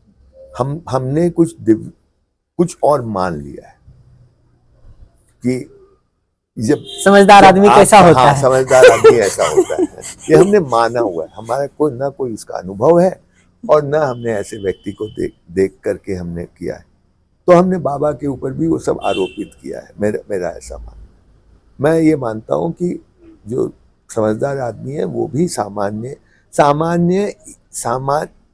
सामान्य जो होता है ना, ये कोई, और या साधारण जो होता है, ये मामूली नहीं है। ये फर्क करना पड़ेगा हमको। हाँ। है ना? तो ये सब पहुंच के साधारण ही, वो फिर से साधारण, जैसे बच्चा है, बच्चे की इनोसेंस, जब आदमी खूब ज्ञानी हो जाता है तो फिर से वही इनोसेंस उसमें आ जाती है। वो चाइल्डिश नहीं होता, चाइल्ड लाइक हो जाता है। Of course. है ना? फर्क इतना ही है। हाँ, हाँ। तो इसमें भी वो कोई, उसमें से कुछ ऑरा निकलेगी और प्रकाश पुंज बन जाए, ऐसा कुछ नहीं होता मेरे समझ में। वही व्यक्ति रहता है, उसकी रिसीविंग बदल जाती है, दैट्स ऑल। वो प्रोसेस अलग तरह से करता है चीजों को, है ना? वो जब आपको देखेगा, आपसे इंटरेक्ट करेगा, तो जो आप बोलेंगे, जो आपसे वो देख रहा है, उसकी प्रोसेसिंग अलग हो रही है। उस प्रोसेसिंग में उसके अंदर से हो सकता है करुणा निकल रही हो सकता है कंपैशन निकल रहा हो सकता है प्यार मोहब्बत निकल रहा हो, वी डोंट नो, है ना? हमारे अंदर से कुछ और निकल रहा हो, परंतु उसमें वो सारी चीजें विद्यमान रहती हैं भाई। मैं तो ये मानता हूँ। ये कोई, हमने मान लिया ये गुस्सा बहुत ही खराब चीज है और ये डर बहुत ही खराब चीज है। अरे भाई, सांप आया, मैं डर गया, तो क्या खराब है उसमें? हाँ, रस्सी पड़ी है और मैंने सांप मान लिया और मैं डर गया, इससे तो कुछ ये करना पड़ेगा। ये दृष्टि दोष है। वो रस्सी दिख जाए तो मेरा अपने आप डर भाग जाएगा। हम डर से लड़ रहे हैं। डर तो नैसर्गिक है। अगर सांप होगा तो डरो भाई, भागो, क्यों तुम उस पे पांव रखोगे, काट लेगा तुमको, तो अच्छी बात है। तो मैं तो ये मानता हूं कि ये कोई सब चीजें हैं, अपनी जगह है, उसका अपना अपना स्थान है ना? ये अपनी बुद्धि तो यही कहती, और वो बाबा में भी था। तो इसमें कोई आपको भी कभी डांट पड़ी क्या बाबा से? नहीं। या तो मैंने उस तरह के प्रश्न नहीं किए। ये भी हो सकता है। क्योंकि मैं उनको सुनता ज्यादा था। जब ज्ञान की बात होती थी तो मैं सुनता ज्यादा था, क्योंकि मेरे मन में ये रहता था कि भाई, ये जो बोल रहे हैं और जो मैं समझ रहा हूं उसमें गैप है ना? उस गैप को मुझे ही उसके साथ स्ट्रगल करना पड़ेगा। इन्होंने तो बहुत साफ बोल दिया जो बोल दिया, इसमें और क्या पूछूं? ये फिर से वही बात बोल देंगे, और बोलते थे कई बार, रिपीट कर देते थे। तो इसमें पूछने का कुछ रहा नहीं है। मेरे को ही अपने अंदर स्ट्रगल करनी है। तो मैं उनसे उस तरह के, जैसे कई लोग मतलब ऐसे पेलते रहते थे उनको, कि मैं तो कभी कभी बोलता था, यार क्या पागल है क्या ये आदमी? क्या समझ। और बाबा का मुझे तो अपमान लगता था, जिस तरह से कई लोग प्रश्न करते थे। तो मैंने उनसे बहुत इस तरह के, एक प्रश्न किया एंड दैट्स इट, फिर दूसरा प्रश्न किया, दैट्स इट। पर उसी प्रश्न को और उसकी बाल की खाल उगाड़ते तो जवाब तो वही मिलने वाला है बार बार। तो एक तो ये भी कारण हो सकता है। तो मुझे डांट नहीं पड़ी। आई डोंट रिमेम्बर एक बार भी। समृद्धि को डांट पड़ती तो उसका दुख कहीं होता तो याद रहती। सही बात है। दुख नहीं हुआ। हाँ, डांट पड़ी और मुझे लगा ही नहीं कि डांट पड़ी है। तो क्या डांट नहीं पड़ी फिर तो। समृद्धि को कैसे देखा आपने? मैंने नहीं दिया ज्यादा ध्यान। अच्छा। जब बाबा ने कहा कि जंके की चोट पे स्कूल खोलो और 400 रुपए में साबुन बेचो, तो मैंने वो समृद्धि और तो थियोरिटिकल लगने लगा। हाँ, नहीं भैया, मैं अपनी औकात जानता हूँ बहुत अच्छी तरह, जी, है ना? अपनी कमियों को भी जानता हूँ, अपनी मजबूरियों को भी जानता हूँ। मजबूरी अलग है, कमियां अलग है, दोनों को जानता हूँ। जी। तो मैं उस थ्योरेटिकल फ्रेमवर्क में कभी नहीं फंसता। नहीं फंसा। न तो हल चलाना आता है, न फावड़ा चलाना आता है, न एक धागा बुनना आता है उस पे करघे पे। तो किस बात की समृद्धि की बात मैं करूं भाई? मैं तो बिगड़ा हुआ इंसान हूं जो totally cut off from the roots. मैं कोई भी वैसी चीज नहीं जानता जिससे कि उत्पादन हो। मशीन चलाना जानता हूं। आधुनिक पढ़े लिखे की पहचान। Totally cut of. न मैं अपनी परंपरा को जानता हूं, न अपनी जड़ों को जानता हूं। मैं तो हवा में हूं, त्रिशंकु हूं। तो ये औकात तो पहचानूं कम से कम। किस हवा में? इस इतनी तो हवा में न रहूं कि त्रिशंकु होके भी ये मानूं कि नहीं नहीं मैं तो एकदम खड़ा हूं जमीन पे। नहीं खड़ा हूं। I am completely dependent on the outside,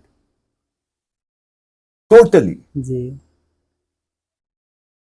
मेरी ताकत ही है ही नहीं, रियल ताकत।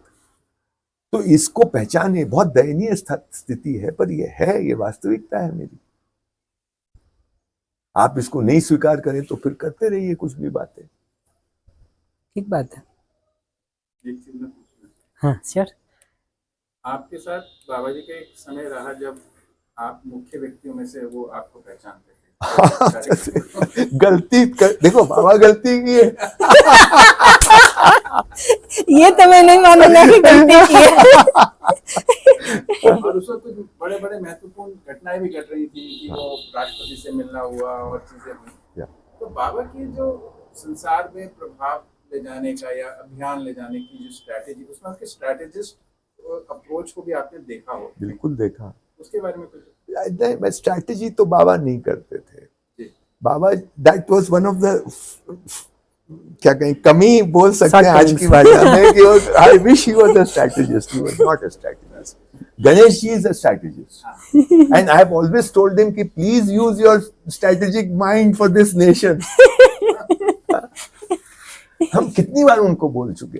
बाबा was not a strategist, but, और ये सारा प्रयोग था उनका, मैं ये मानता हूं। ये छत्तीसगढ़ वाला ये सब प्रयोग था। अब इस प्रयोग को वो तो खुद कर नहीं रहे, करने वाले तो दूसरे लोग हैं। वो ये कन्विक्शन से नहीं किए कि ये सफल हो जाएगा, ऐसा हो जाएगा। उन्होंने एक प्रयोग किया, सफल भी हो सकता है, असफल भी हो सकता है, और ये प्रयोग असफल हुए। और एक स्टेज पे मैंने सुना है, मेरी कोई डायरेक्ट नहीं है, कि उन्होंने बोला भी किसी को कि बंद कर दो। तो इट मीन्स कि इट वाज अ प्रयोग and he felt that it was a failure, तो ही सेड कि बंद कर दो। वो बंद नहीं हुआ, वो अलग बात है। क्योंकि जो करने वाले हैं उनमें जितनी मानवीय कमियां हैं, तीन ही कमियां हैं ना अल्टीमेटली, पुत्रेष्णा, वित्तेष्णा और लोकेष्णा। क्योंकि भय और क्रोध ये कमी नहीं मानता हूं, तो नैसर्गिक है भाई। मतलब आप बेमतलब का भय कर रहे हैं, वो आपकी कमी नहीं है, वो आपकी समझदारी की कमी है।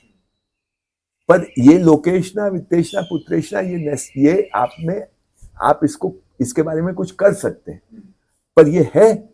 और मैंने ये पाया कि मैंने बहुत लोगों को, मैं खाली जीवन विद्या की बात नहीं कर रहा हूं, मैंने बहुत लोगों को देखा है जिनमें पुत्रेष्णा नहीं, मुक्त है उनसे, वित्तेष्णा से भी मुक्त हो, लोकेष्णा से मुक्त मैंने पूरे जीवन में एक दो लोगों को देखा।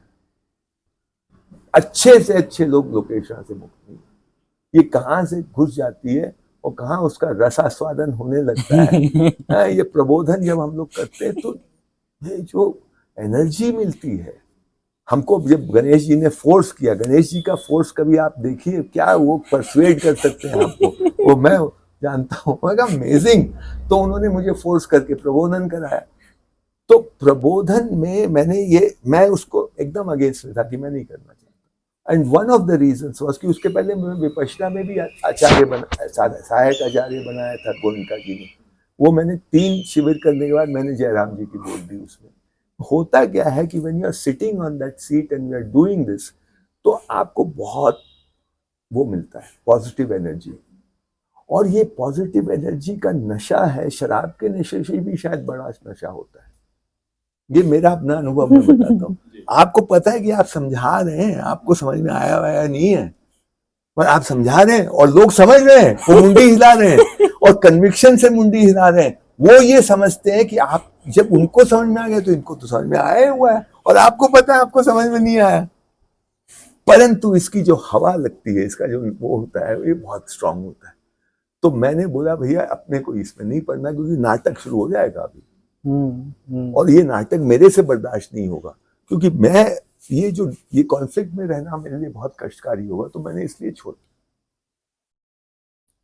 तो ये सारे मुद्दे जो है, आपका प्रश्न क्या था? मेरा मूल प्रश्न ये था कि बाबा की अप्रोच क्या रहती थी ऐसे जो, हाँ, ये प्रयोग और हमारे जैसे जो लोग सोचते हैं कि भैया बड़ी चीज हो रही है, हाँ, राष्ट्रपति से मिल रहे हैं या आई थिंक ही वाज ट्राइंग, मेरा अपना समझ ये है कि बाबा, क्योंकि मैं तो प्री 90s के पहले का तो जानता नहीं जी, है ना, थोड़ा बहुत इधर उधर सुना है, मेरा तो 99 से संपर्क हुआ, उसके पहले की थोड़ी बहुत घटनाएं रण सिंह और गणेश जी वगैरह से सुना है, आप लोगों से सुना है, तो मैं उस पीरियड को नहीं जानता। मेरा अपना एनालिसिस ये है कि बाबा IITians के और इंजीनियर्स के चक्कर में फंस गए। उनको ये कहा गया कि IIT में सबसे ब्राइट माइंड्स जाते हैं, तो उनको लगा ये मेरी बात शायद ब्राइट माइंड्स पकड़ लें, अभी तक तो किसी ने पकड़ा नहीं है, ये ब्राइट लोग हैं, ये शायद पकड़ लें। उस चक्कर में ये इन्होंने अपने को एक तरह से सरेंडर सा कर दिया कि ठीक है यार, इसी पे फोकस करेंगे, बाकी को भूल जाओ। तो उन्होंने अपनी शैली भी शायद बदली, उन्होंने अपने ट्रेडिशन को जरा लताड़ना भी शुरू किया, और उन्होंने सब कुछ डिमोलिश करके सिर्फ ज्ञान की, शुद्ध ज्ञान की बात करनी शुरू की, जबकि रियलिटी वो नहीं थी। बाबा की भी रियलिटी वो नहीं थी, क्योंकि प्राइवेट कॉन्वर्सेशन में वो कई चीजें बोलते थे, और ऐसे भी बोलते थे, हम तो पूर्वजों के कंधों पे खड़े होके आगे को देख रहे हैं, तो पूर्वजों को स्वीकार तो करो फिर। पर वो जब दूसरी तरह बात करते थे तो वो पूरा पीछे वाला खत्म हो जाता था।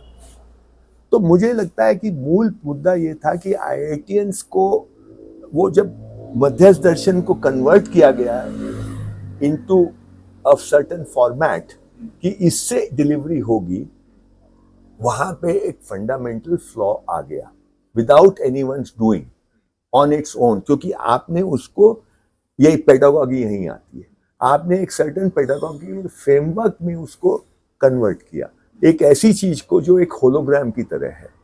मध्यस्थ दर्शन इज लाइक अ होलोग्राम, आप कहीं से भी शुरू करिए और वहां सेंटर पे पहुंच सकते हैं, कहीं से भी। ऐसे ही बाबा बात भी करते थे, आप कहीं से भी बात करिए वो वहीं ले जाते थे, कहीं से भी बात करिए वहीं ले जाते थे। कभी कभी तो बहुत फ्रस्ट्रेशन होता था क्या कर रहे हैं, लेकिन that is the way it is.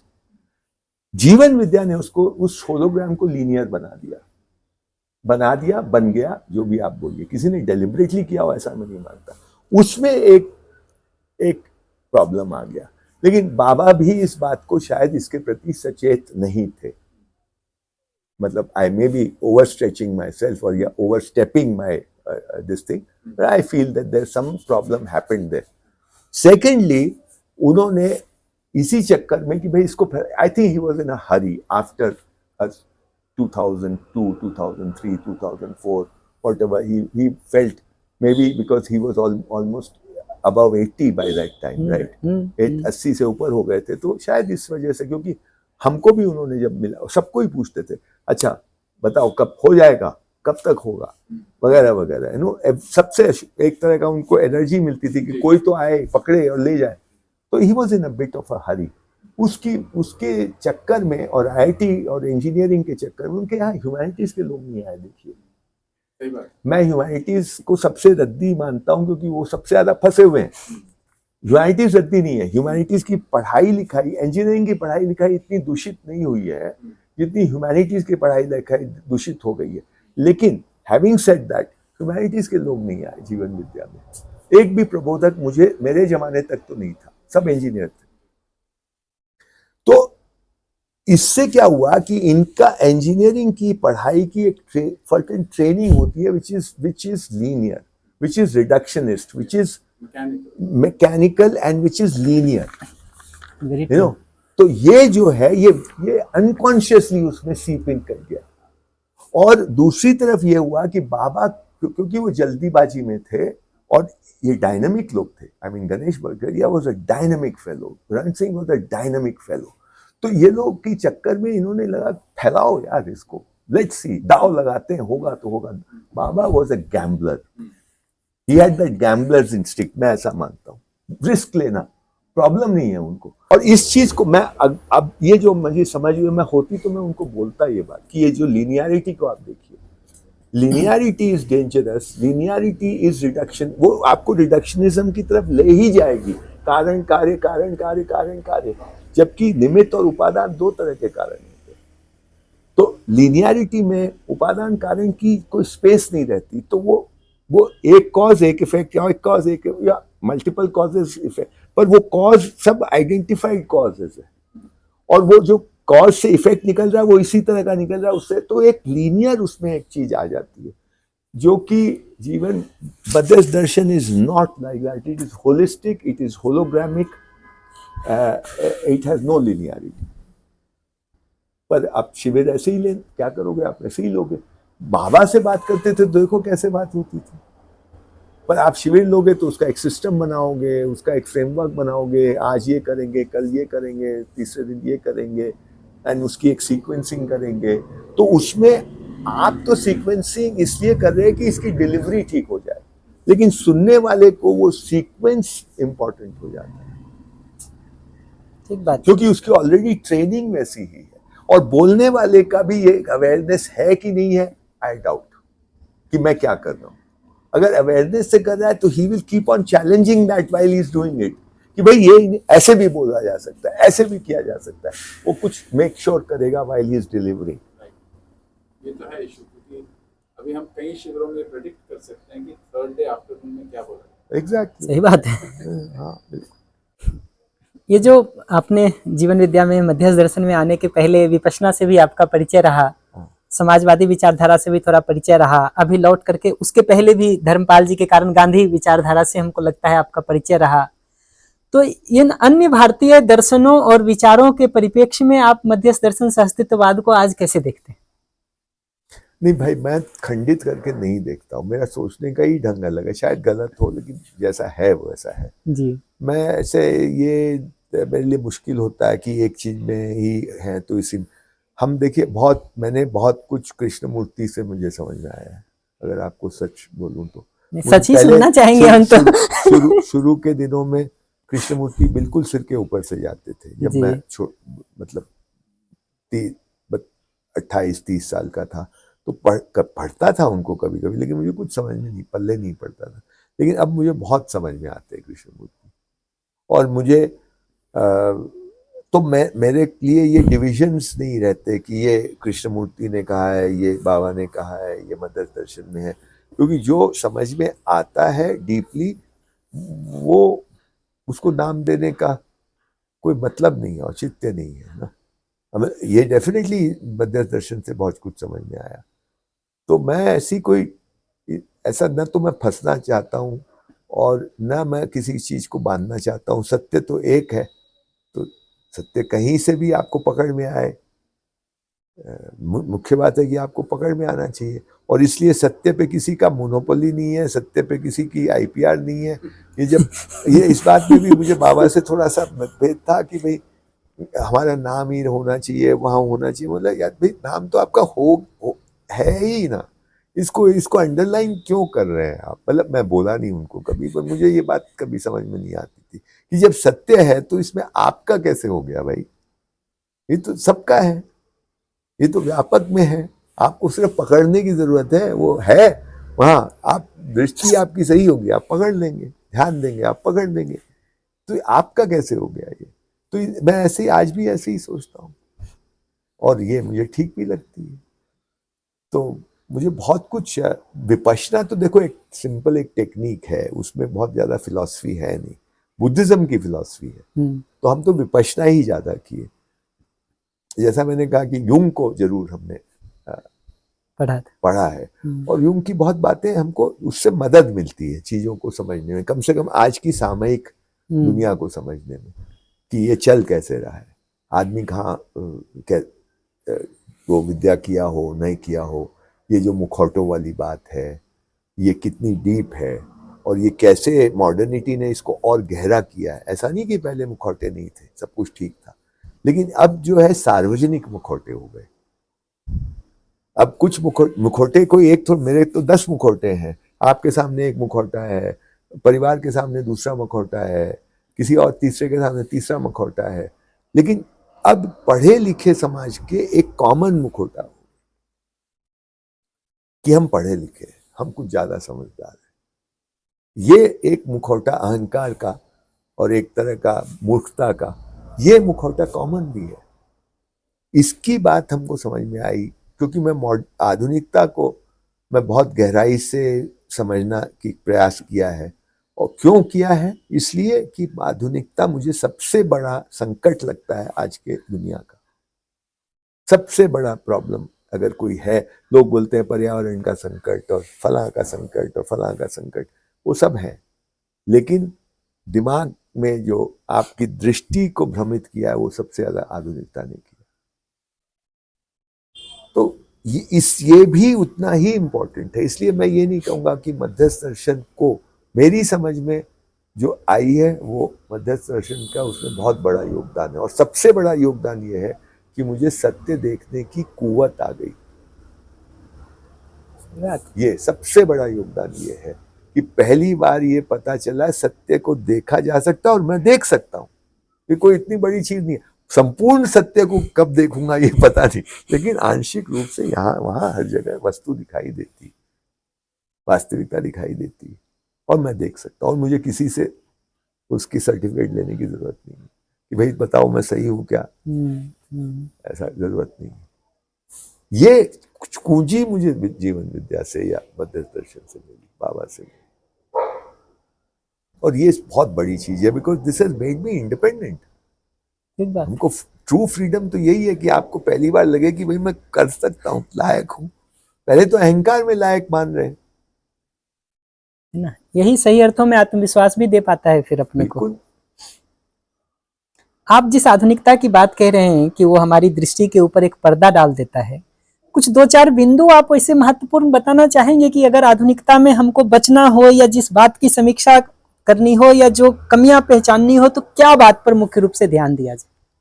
नहीं, जरूर बता सकता हूँ जी। जैसे आप आधुनिकता के कुछ ट्रेट्स हैं, कुछ लक्षण हैं, कुछ उसके अंदर एम्बेडेड हैं, उनकी बात मैं कर सकता हूँ जी। जैसे आप व्यक्तिवादिता या इंडिविजुअलिटी इसमें एम्बेडेड है, इसके बिना ये टिक नहीं सकती। इस बात को और फैला के आप देखिए, आपको बहुत कुछ समझ में आएगा। इसके बिना ये टिक नहीं सकती। और इसके साथ क्या क्या फिर कॉरलरी के रूप में आता है? Comparison, competition. मैं अलग हूं दूसरे से, ये इसकी बेसिस क्या है? कंपैरिजन है ना। कंपेयर करके मैं बोलता हूं मैं अलग हूं। ये कंपैरिजन होता किस चीज का है? उसी का होगा जो टैंजिबल होगा, जो दिखाई देने वाली, जो सेंसोरियल होगा, कि चाहे वो रूप हो, चाहे वो रंग हो, चाहे कपड़े हो, चाहे लत्ते हो, चाहे पैसा हो, चाहे सामग्री हो, चाहे डिग्री हो सही बात है। या कोई ओहदा हो, उसकी बात होती है ना जीवन में। वो मुझे याद नहीं रहते वो सूत्र, 5-6 सम्मान के संदर्भ में ये बात करते हैं, भेद के, रूप, बल, वो सब मुझे याद नहीं, वो सब इसमें आ जाएंगे। ये सब दिखाई देने वाली चीज है। तो ये इसको प्रमोट करती है आधुनिकता। कैसे करती है? इंडिविजुअलिटी आ गई, इंडिविजुअलिटी के साथ ही अपने आप ये आ जाता है। तो अगर एक तरफ आप शब्द और अर्थ को रखें, एक तरफ अर्थ, एक तरफ शब्द। अर्थ जो है वो सेंसोरियल नहीं है ना। शब्द तो सेंसोरियल है, आप सुनते हैं, आप बोलते हैं, आप लिखते हैं, आप पढ़ते हैं। अर्थ को आप समझते हैं, तो it is in the intangible domain, दिखाई नहीं देने वाली चीज है, समझने वाली चीज है। तो ये 2 पैराडाइम आप एक बार देख लो, एक तरफ अर्थ का पैराडाइम, एक तरफ शब्द का पैराडाइम, या स्थिति का पैराडाइम, गति का पैराडाइम, है ना।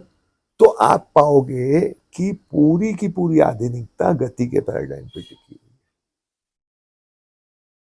सारे डिसीजन हम गति आधारित कर रहे हैं, ईच एंड एवरी डिसीजन। जब हम करने की बात करते हैं, डिसीजन लेने की, किस चीज खरीदना हो, कुछ करना हो, तो हमारा हमेशा, अगेन सक्सेस को भी देखो, आज की सक्सेस की क्या किसी को पढ़ाना नहीं पड़ता। सक्सेस की जो दिमाग में बैठ गई है कि ये सफलता है, वो क्या है, वो सारा गति आधारित है, और हर आदमी सक्सेसफुल होना चाहता है। तो ये गति आधारित कैसे हो गया? क्यों नहीं इस तरफ हम ये जो स्थिति वाला पैराडाइम है उस पर क्यों नहीं हम डिसीजन लेते? इस तरफ कैसे डिसीजन लेते? जब ये आप सोचने लगते हैं तो आप पाते हैं कि इसमें सिस्टम बहुत बड़ा रोल प्ले करता है, शिक्षा बहुत बड़ा रोल प्ले करती है, कुल मिला के मॉडर्निटी रोल प्ले कर रही है। उसने आपके दिमाग में दृष्टि में ये बैठा दिया कि यही इसी तरह सोचना है, यही आधार है आपके डिसीजन लेने के। इसी से सक्सेस जुड़ गई, इसी से इंडिविजुअलिटी जुड़ गई। तो सब कुछ एक दूसरे को सपोर्टिव है। इसमें एक और बात है कि anything new is better than anything old. ये दिमाग में बैठा हुआ है, आपको बोलने की जरूरत नहीं है। नया फोन आ गया, ये बेटर है पुराने फोन से, वो बोलने की जरूरत नहीं है। नया मतलब बेटर, नया विचार मतलब डेफिनेटली बेटर विचार। अरे कुछ नई बात ये कर रहा है, नया साला कुछ होता ही नहीं। स्थिति के आधार से सोचो तो there is nothing new.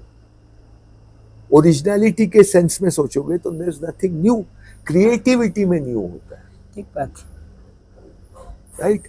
Creation तो दिखने वाली चीज है, ओरिजिनलिटी दिखने वाली चीज नहीं है। Originality means to take you towards your roots, that is मूल, मौलिकता, जड़ों से जोड़ने वाली बात है।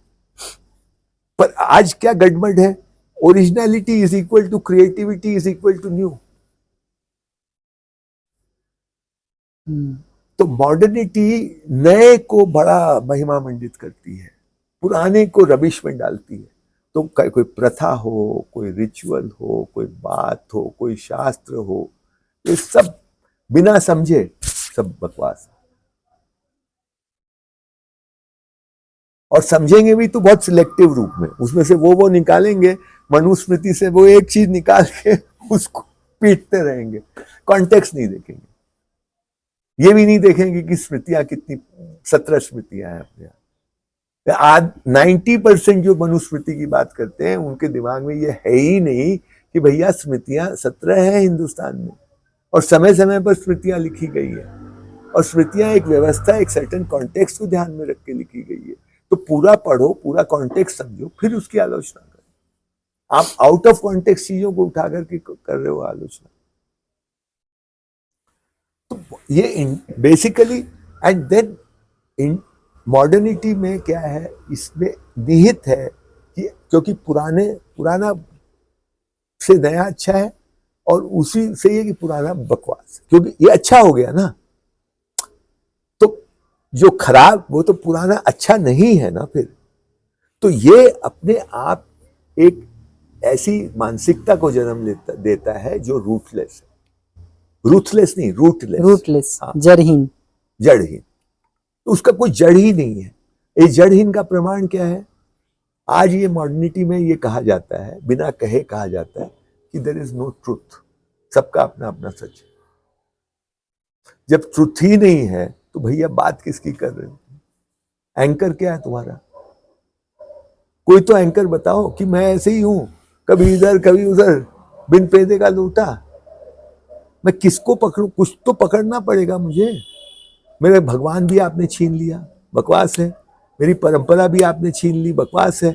अब ट्रुथ भी बकवास है। तो मैं फिर तो आप मुझे जैसा मैनिपुलेट करना चाहिए करिए, वो हो रहा है।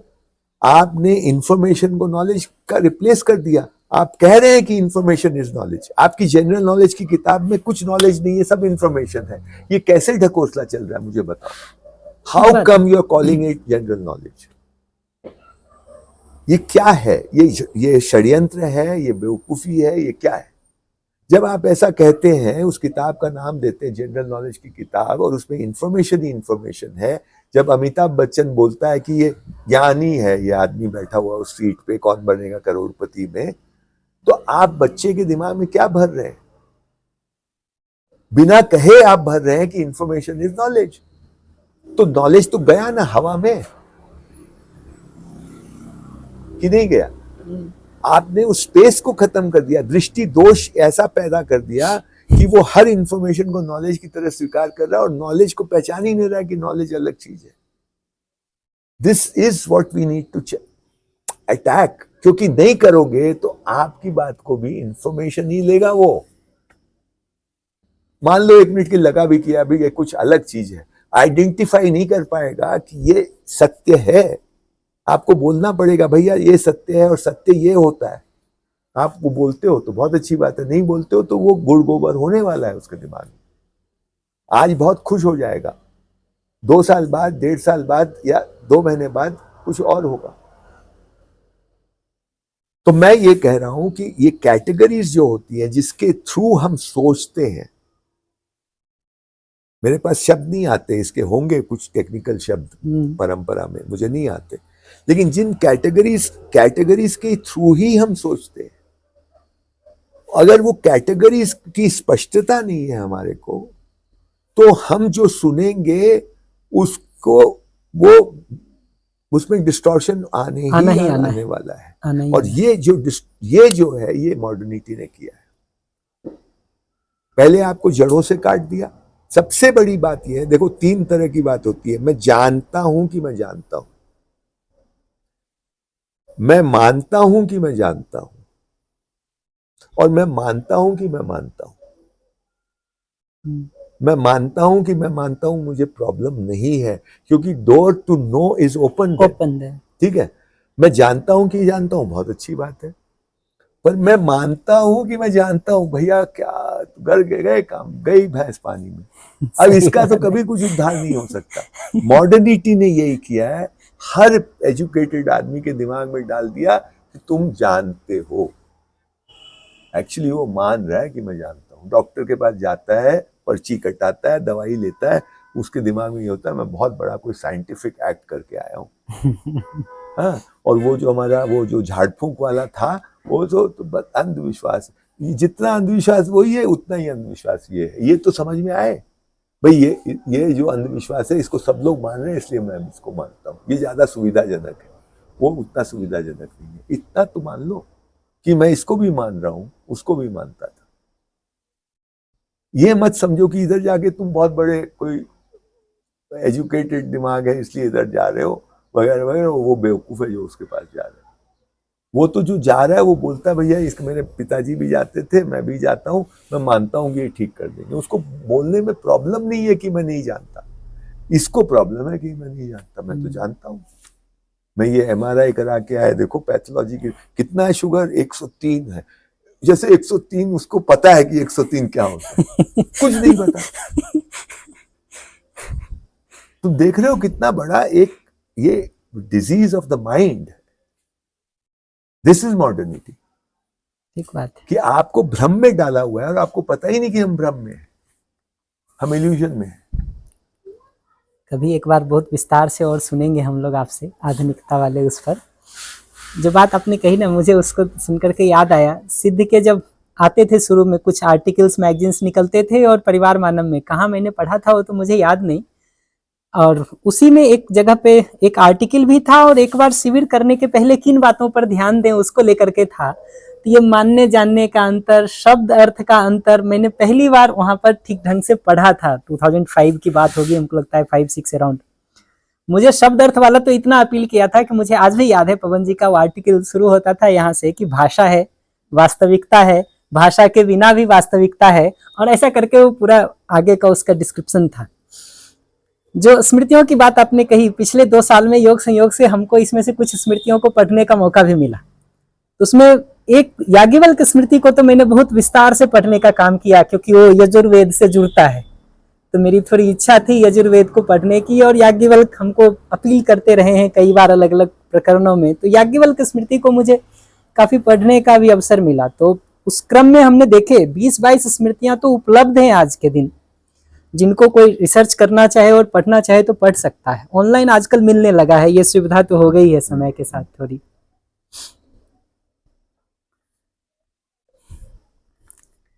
आपकी दृष्टि में मध्यस्थ दर्शन का मुख्य संदेश क्या है?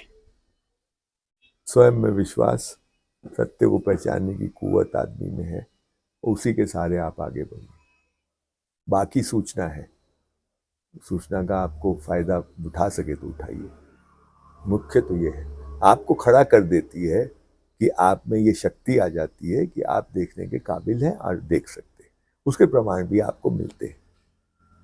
दैट इज, इससे बड़ी चीज हमने तो कहीं नहीं देखी, न गीता में, न रामायण में, न कहीं।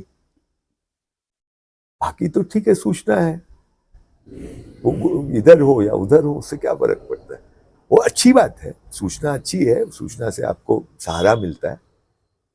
मेरे लिए तो ये ही सबसे विस्फोटक चीज है, and this should be recognized. I don't think it is being recognized. क्योंकि आप पढ़ा रहे हैं, आप क्या पढ़ा रहे हैं, आप उनको शक्ति दो ना, पढ़ाना छोड़ दो। आप शक्ति, उनको शक्ति का चस्का दे दो, शक्ति का स्वाद चखा दो, शक्ति का दर्शन करा दो, उनको दिख जाए। उसके बाद उनको ये सूचना है, देखो ऐसा ऐसा, एग्जामिन कर लो इसको, आप में ताकत है उसको एग्जामिन करने की। इस दृष्टि से भी तो हम पढ़ा सकते हैं। सत्य देखने की कुवत आप में है, दिखता है कि नहीं दिखता है, पूछ लो 10 बार, कुछ तो दिखता है, ये दिखता है कि नहीं, ये दिखता है कि नहीं। आदमी हवा में नहीं उड़ सकता बिना मशीन के, दिखता है? हाँ दिखता है। पूछने की जरूरत है? नहीं पूछने की जरूरत है। क्यों भाई, कैसे बात, हर चीज तो पूछते हो, इसमें पूछने की जरूरत क्यों नहीं है?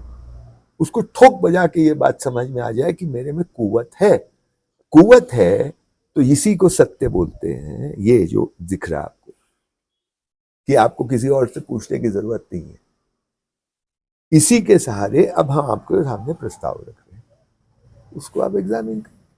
हम कुछ कुछ उसके तर्क भी देंगे आपको, पर तर्क इज नॉट इनफ, ये भी बताइए। क्योंकि वो ये मान रहा है कि तर्क ही सब कुछ है, उसकी ट्रेनिंग ये हो रखी है सुनने वाले की, उसको बोला गया, उसको ये असम्पशन है, ये भी मान रहा है कि समझने का मतलब तर्क,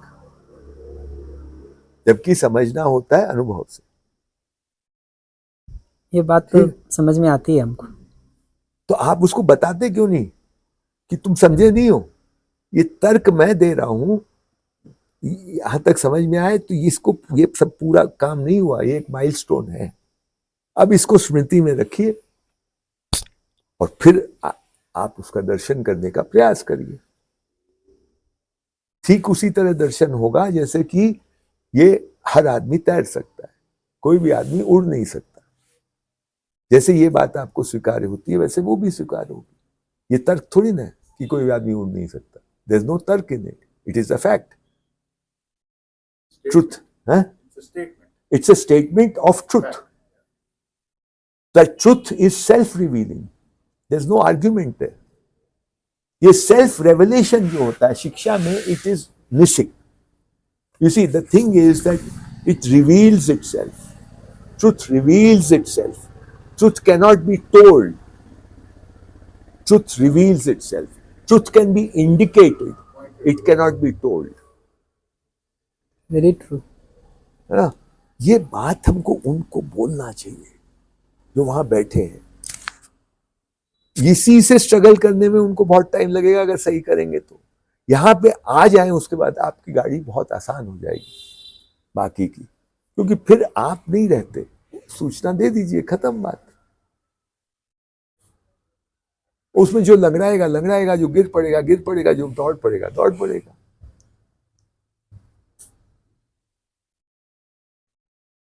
ठीक बात है। बाबा जी व्यवहार में न्याय पर भी कई बार बहुत जोर देते थे। बिल्कुल। आपकी दृष्टि में व्यवहार में न्याय के संदर्भ में वो क्या बात कहना चाहते थे जिसको वो कह रहे हैं कि ये न्याय है, या आज के परिप्रेक्ष्य में उसको कैसे आपने देखा?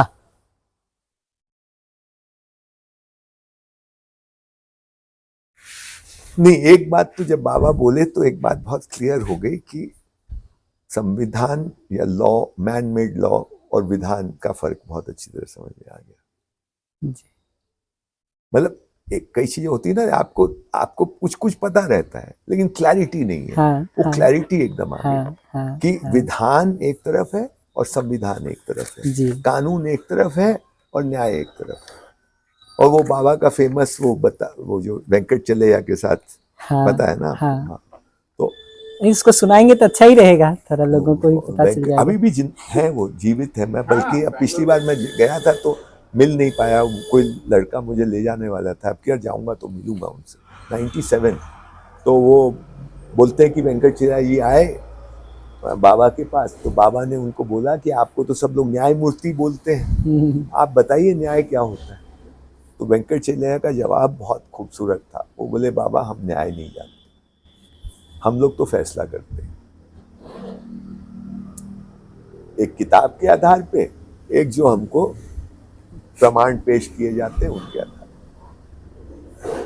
न्याय हम नहीं जानते। अब ये इतनी बड़ी बात है ना। अब ये अगर इसी पे आप अपने पार्टिसिपेंट से बात करिए 1-2 घंटे, कितनी बातें इसमें से खुल जाएंगी।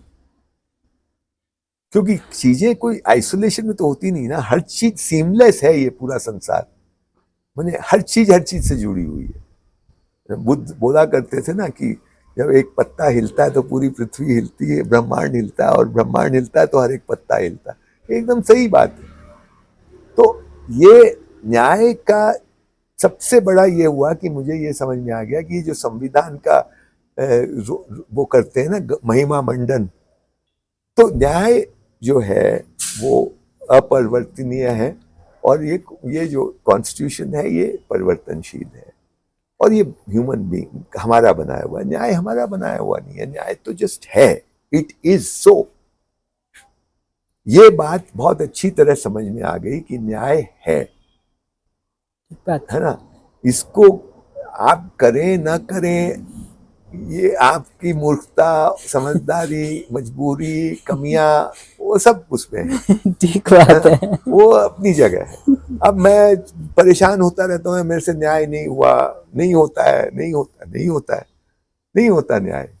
लेकिन न्याय की स्पष्टता है कि न्याय क्या है। न्याय जो है वो मेरा नहीं है, आपका नहीं है। जैसे सत्य मेरा नहीं है, आपका नहीं है, इनका नहीं है, ऐसे न्याय मेरा नहीं है, आपका नहीं है, किसी का नहीं है, वो है। कॉन्स्टिट्यूशन मेरा है, अमेरिका वालों का अलग है और जापान वालों का अलग है, वो बदलते रहता है। तो न्याय तो वो है जो कि व्याप्त है सत्य की तरह, उसमें कोई बदलाव है नहीं, और वो न्याय सत्य ही का रूप है ना, एक तरह से, है ना। हाँ, बस आप उसको अगर संबंध के कॉन्टेक्स्ट में देखेंगे तो फिर वो एक तरह से है। पर आई थिंक न्याय ये भी है कि भाई हम धरती के साथ कैसे व्यवहार करें, और पेड़ के साथ कैसे करें, और पत्ती के साथ कैसे करें, उसमें भी न्याय है। ठीक बात है। सत्य की समझ से ही न्याय का दर्शन होता है, या न्याय समझ में सत्य पहले है, न्याय उसके बाद, मुझे लगता है उसी से न्याय निकलता है, ऐसा बोल सकते हैं। तो मैं ऐसे देखता हूँ। बाबा जी का एक पक्ष वैद्य वाला भी रहा इलाज करने का, आपका कोई एक्सपीरियंस उस संदर्भ में? बिल्कुल रहा। एक बार हम मसूरी में थे और एक व्यक्ति आए और वो अपने किसी रिश्तेदार की रिपोर्ट लेके आए थे, किडनी का प्रॉब्लम था।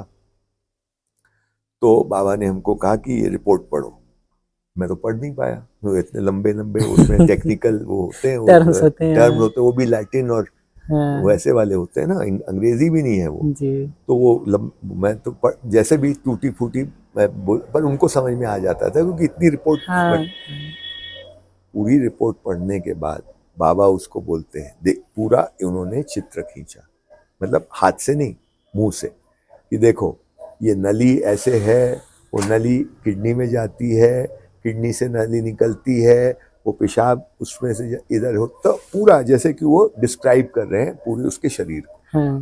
हाँ, और फिर वो बोले वो ये जो नली है वो गोल की जगह वो चिपट गया, तो यहाँ से पास नहीं हो रहा है वो पेशाब, तो वो घूम के इधर जा रहा है, ये बीमारी है, इसको हम खोल देंगे, ठीक हो जाएगा।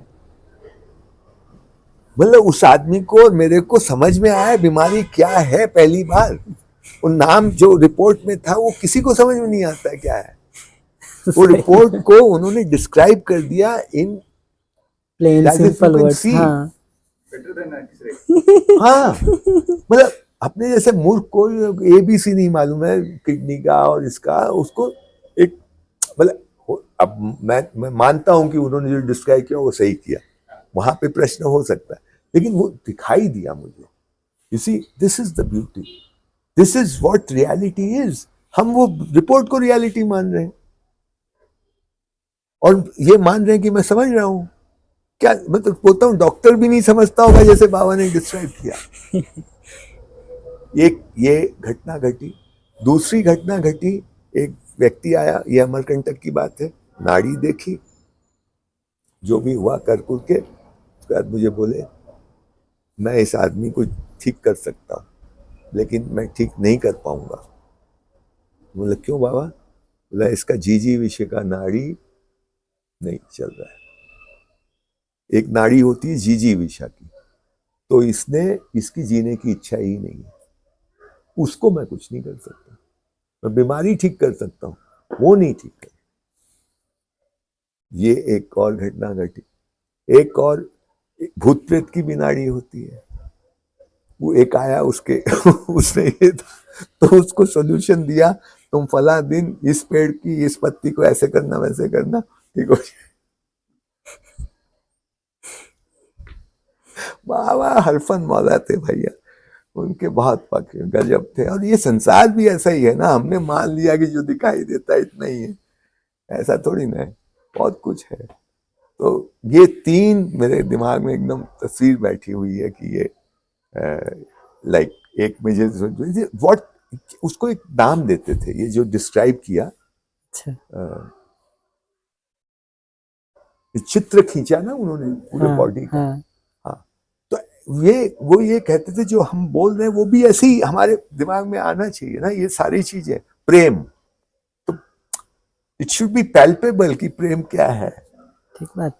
हाँ, इट्स एक इंटेलेक्चुअल होने तक नहीं चलेगा, you have to go beyond that. वही अनुभव है। तो ये तीन चीजें मुझे याद है, और भी होंगी जरूर, पर अभी याद नहीं आ रहा।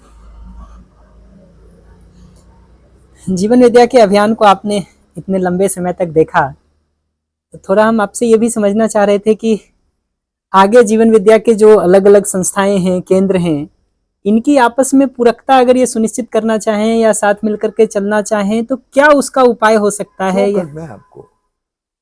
क्यों? हमको ये बताइए, आप ये प्रश्न पूछ रहे हैं, मैं काउंटर प्रश्न पूछ रहा हूँ, क्यों करना है आपको? करने दीजिए ना जो कर रहे हैं। दुनिया में बहुत तरह तरह के लोग हैं, भूत भी हैं, पिशाच भी हैं, बिच्छू भी है, सांप भी है, शेर भी है, भालू भी है, करने दीजिए ना, सबकी अपनी अपनी जगह है, सबको अपना परफॉर्म करें। जीवन विद्या को एक ब्रांड बनाने की जरूरत नहीं है, I don't think it is necessary. सत्य को रखिए ना, हम सत्य। See, first time someone has spoken only about truth and nothing but truth. No dictums, no नियम, no कानून, nothing. ऐसा करो, ऐसा करना चाहिए, ऐसा कुछ है ही नहीं. It's a statement of truth, and if you get it, then you have no bloody choice. You'll have to live like that. आपका choice कहाँ है? It's a choiceless thing. तो खड़ा कर दो यार, क्यों दूसरे की परवाह करते हो? वो देखो उसमें बहुत सारी चीजें हैं, उसमें क्यों जाते हैं हम लोग? उसमें गंदी गंद मिलेगा, और ये प्रयास बेकार का है। जो कर रहा है ठीक से कर रहा है, वो कर रहा है ठीक ही कर रहा है, जो गलत कर रहा है वो भी कर रहा है, उसकी भी स्पेस है।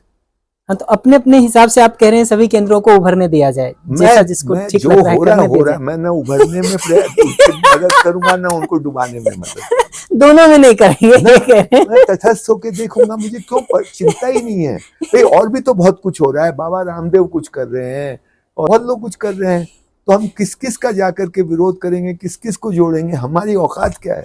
ठीक बात हम तो ये कहते हैं कि तुमको स्पेसिफिकली बोलता हूँ, तुमको जितना समझ में आए तुम करो, हमको जितना समझ में आए मैं अपने हिसाब से कर रहा हूँ।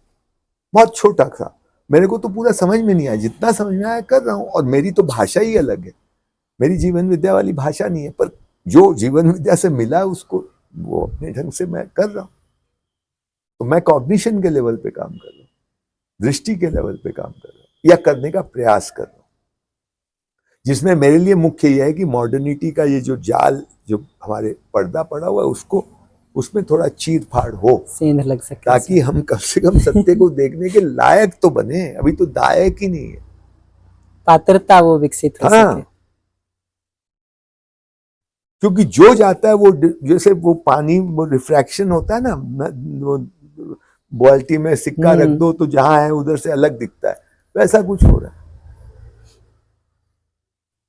और ये इतना गहरा है, ये मामूली नहीं है, रुक रुक के वो आता है थपेड़े की तरह। आप एक बात समझते हैं, हाँ बहुत, फिर वो गायब हो जाता है, फिर वो गायब हो जाता है, क्योंकि वो बहुत स्ट्रांग है। वही तो मेन स्ट्रीम है। Main stream is like big, आप ब्रह्मपुत्र की नदी है, उसमें सब दौड़े चले जा रहे हैं, ये पूरी दुनिया उसमें दौड़ी चली जा रही है। Individuality, modernity, success, competition, comparison, ये सब वो मेन स्ट्रीम, ये भाव है। आप बोलते हैं मैं इसके विरुद्ध दौड़ूंगा, मैं ये ठीक नहीं है, मैं तो उस दिशा में जाना है। अरे भैया थक जाओगे, मर जाओगे, डूब जाओगे, कितनी देर तक दौड़ोगे? तो युक्ति निकालो, बाहर स्टेप आउट करो और एक कोई छोटी मोटी नहर बनाओ टेढ़ी मेढ़ी, जिसमें वेग कम हो, फिर उल्टा चलो, शायद चल जाओगे। अपनी औकात में रह करके हम काम करेंगे। अब जब औकात बढ़ जाएगी तो नहर को चौड़ा कर लेंगे। सहस्त्रबाहु की कथा आती है, उसने अपना जो है नदी को रोक दिया नहाते समय, ऐसा हजारों हाथ लगा करके। हाँ, तो हजारों हाथ धो जाए तो बहुत अच्छा है, बहुत बढ़िया। अभी तो नहीं, अभी तो मैं अकेला पाता हूँ अपने आप को, तो जितना कर सकता हूँ उतना करता हूँ। एक चीज और इसी संदर्भ में हम पूछना चाहेंगे, चाहे जीवन विद्या के लोग हों चाहे बाकी लोग, आज के दिन जो आप जिन चुनौतियों को समाज में देख रहे हैं, उसके संदर्भ में अगर कोई अपनी सार्थक भूमिका को निभाना चाहे तो क्या उसको सोचना चाहिए या किस तरफ ध्यान देना चाहिए, कैसे बढ़ना चाहिए, उसके कुछ स्टेप्स अगर बताएंगे तो मुझे लगता है बहुत सारे युवाओं को उससे वो मिलेगा। आपका एक लंबा हो रहा है। मैं नहीं जानता, कोई हाँ। युवा तो दिखता नहीं मुझे तो। जी। एक बार कृष्णमूर्ति से किसी ने कहा कि युवा लोग बैठे, बोले कि I don't see any young man, age से कोई युवा हुआ नहीं। हाँ, तो तुमसे बात कर सकता हूँ। हाँ, अगर दृष्टि बड़ी है जी, तो आपको दो चीज की क्लैरिटी बिल्कुल होनी चाहिए, short term and long term. जी, एकदम ये क्लैरिटी नहीं होगी तो प्रॉब्लम होगा।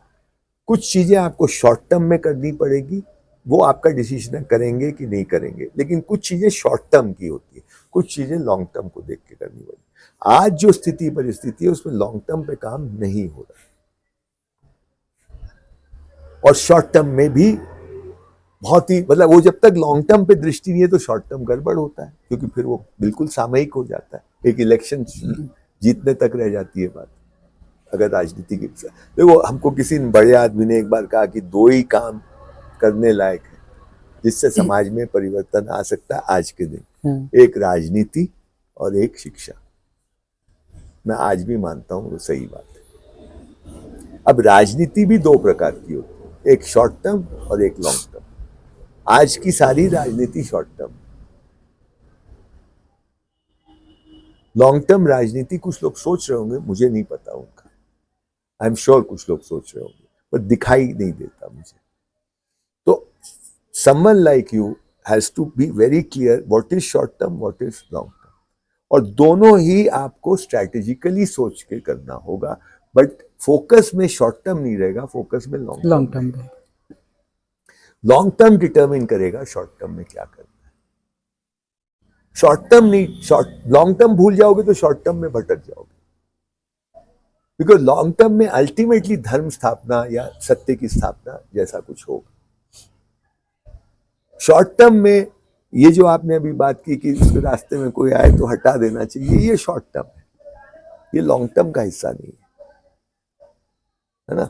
तो एक स्ट्रैटेजिक माइंड चाहिए, नॉन इमोशनल माइंड चाहिए, सेंटिमेंटलिटी से नहीं काम होगा और स्ट्रैटेजिकली काम होना पड़ेगा। इस देश को इधर का धर्मपाल जी और महात्मा गांधी भी शुरू के दिनों में, और मैं इनसे मेरी सहमति बनी है कि भारत का साधारण का मानस, साधारण मतलब uneducated mind, uneducated modern education की बात करो, वो जो माइंड है, वो माइंड में वो विवेकशील माइंड है, उसको मैं इंटेलेक्ट कहता हूं। उसमें सही गलत की एक इंट्रिंसिक गहरी समझ है। उस माइंड को पहचान करके उसको कैसे हम पुनर्स्थापित करें, क्योंकि हुआ क्या है पिछले 250 साल में, मुस्लिम युग में अत्याचार बहुत हुआ, हम लोग जो भी हुआ, हमारे साथ अन्याय हुआ, अत्याचार हुआ, वो सब हुआ, हम भयभीत भी हुए होंगे, कभी उनको मारा भी, कभी भयभीत भी हुए, लेकिन हमने कभी अपने को छोटा नहीं माना। अंग्रेजों के काल में हमने अपने को छोटा मान लिया, है ना। ये जो छोटा मान लिया, अच्छा एक और बात पहले कह दूं कि उस प्री ब्रिटिश युग में जो हमारा एलीट क्लास था भारत का, जिसमें राजा लोग थे, जिसमें पंडित लोग थे, जिसमें ज्ञानी लोग थे, जिसमें गणितज्ञ थे, बहुत तरह के कलाओं के महारथी थे, ये जो एलीट क्लास था, इसमें और साधारण में बहुत फर्क नहीं था उनकी लाइफस्टाइल में। वो भी नंगा बदन चलते थे, ये भी नंगा बदन चलते थे, वो भी चप्पल नहीं पहनते थे, ये भी चप्पल नहीं पहनते थे, वो भी पैदल चलते थे, ये भी पैदल चलते थे, वो भी चटाई पे सोते थे, ये भी चटाई पे सोते थे। लाइक चटाई उनकी जरा मुलायम होगी, इसकी जरा वो होगी, पर मोटा मोटी बहुत फर्क नहीं था। अमीर गरीब के बीच में बहुत ज्यादा फर्क नहीं था।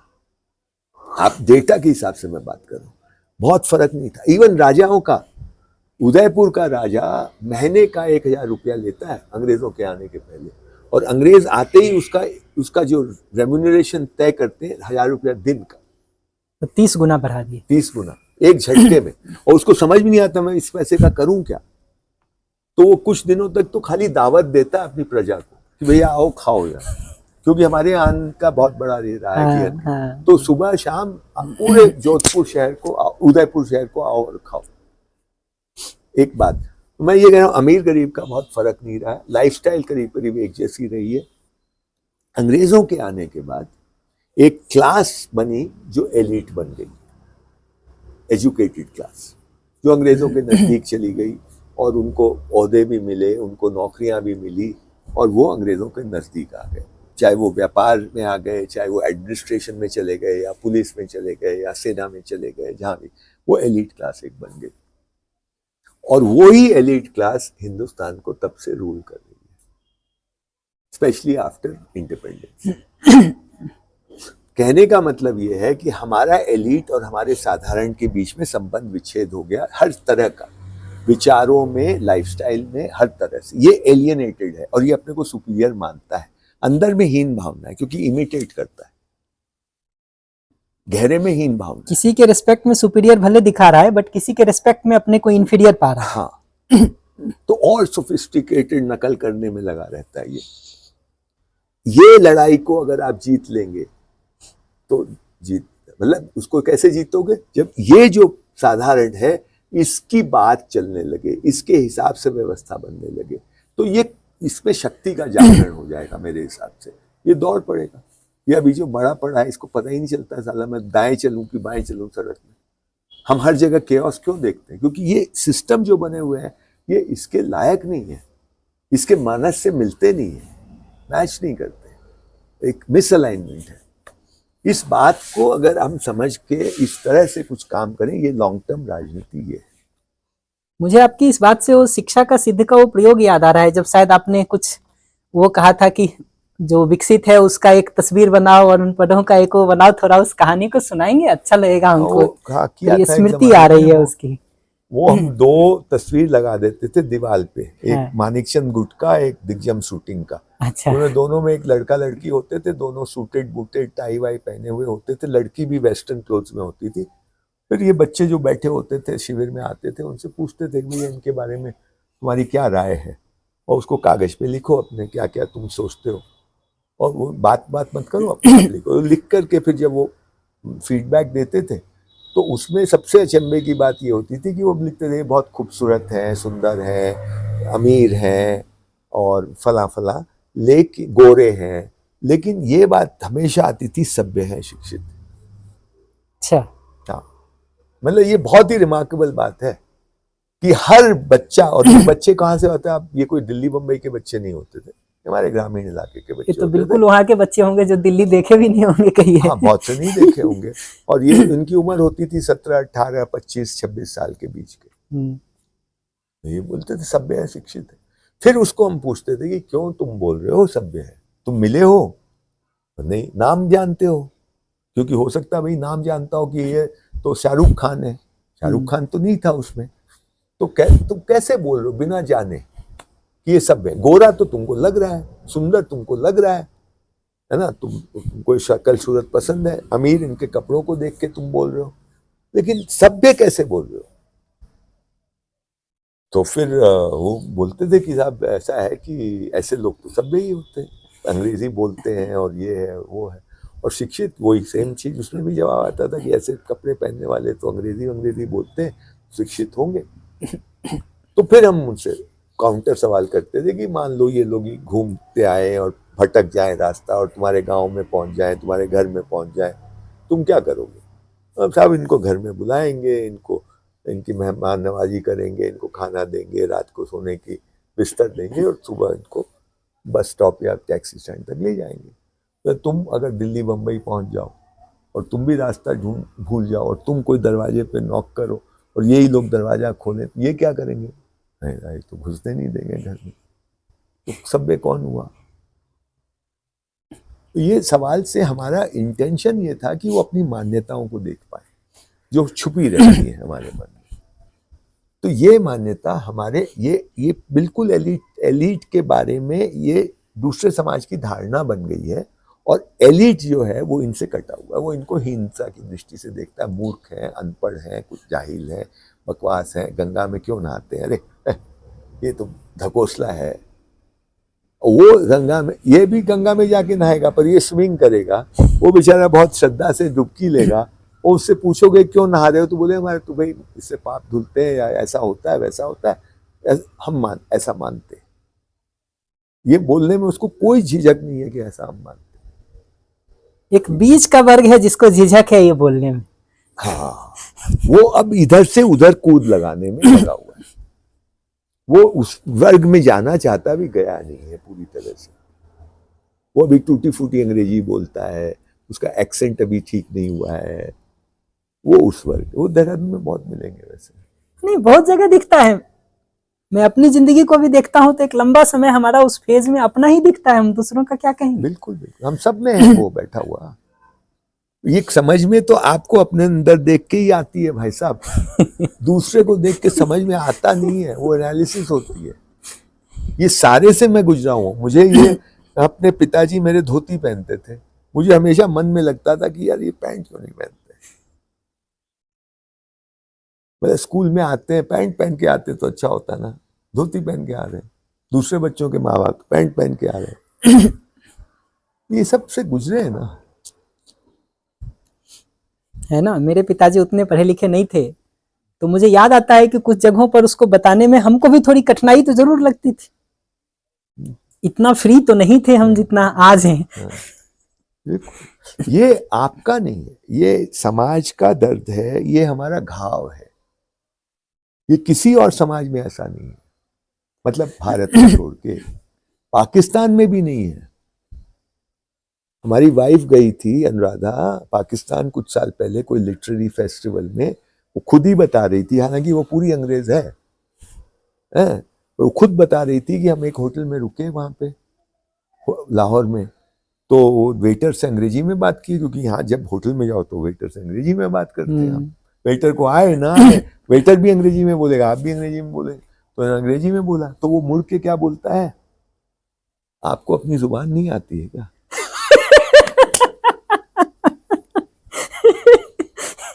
आप सोचो पाकिस्तान में ये बात है, और यहाँ इधर मैं हिंदी में बोलता हूँ कई बार, वो अंग्रेजी में जवाब देगा। ये तो मेरा एक्सपीरियंस है महाराष्ट्र का। किसी कॉलेज में बैठ करके बात कर रहे थे हम, उसके चेयरमैन का बच्चा होगा, उसको कुछ बातें मैंने हिंदी में कही, ठीक है, वो अंग्रेजी बोला, हमने जानबूझ के दोबारा हिंदी बोली, तीसरी बार हिंदी बोली, चौथी बार कह रहा है अंग्रेजी में बोलिए प्लीज।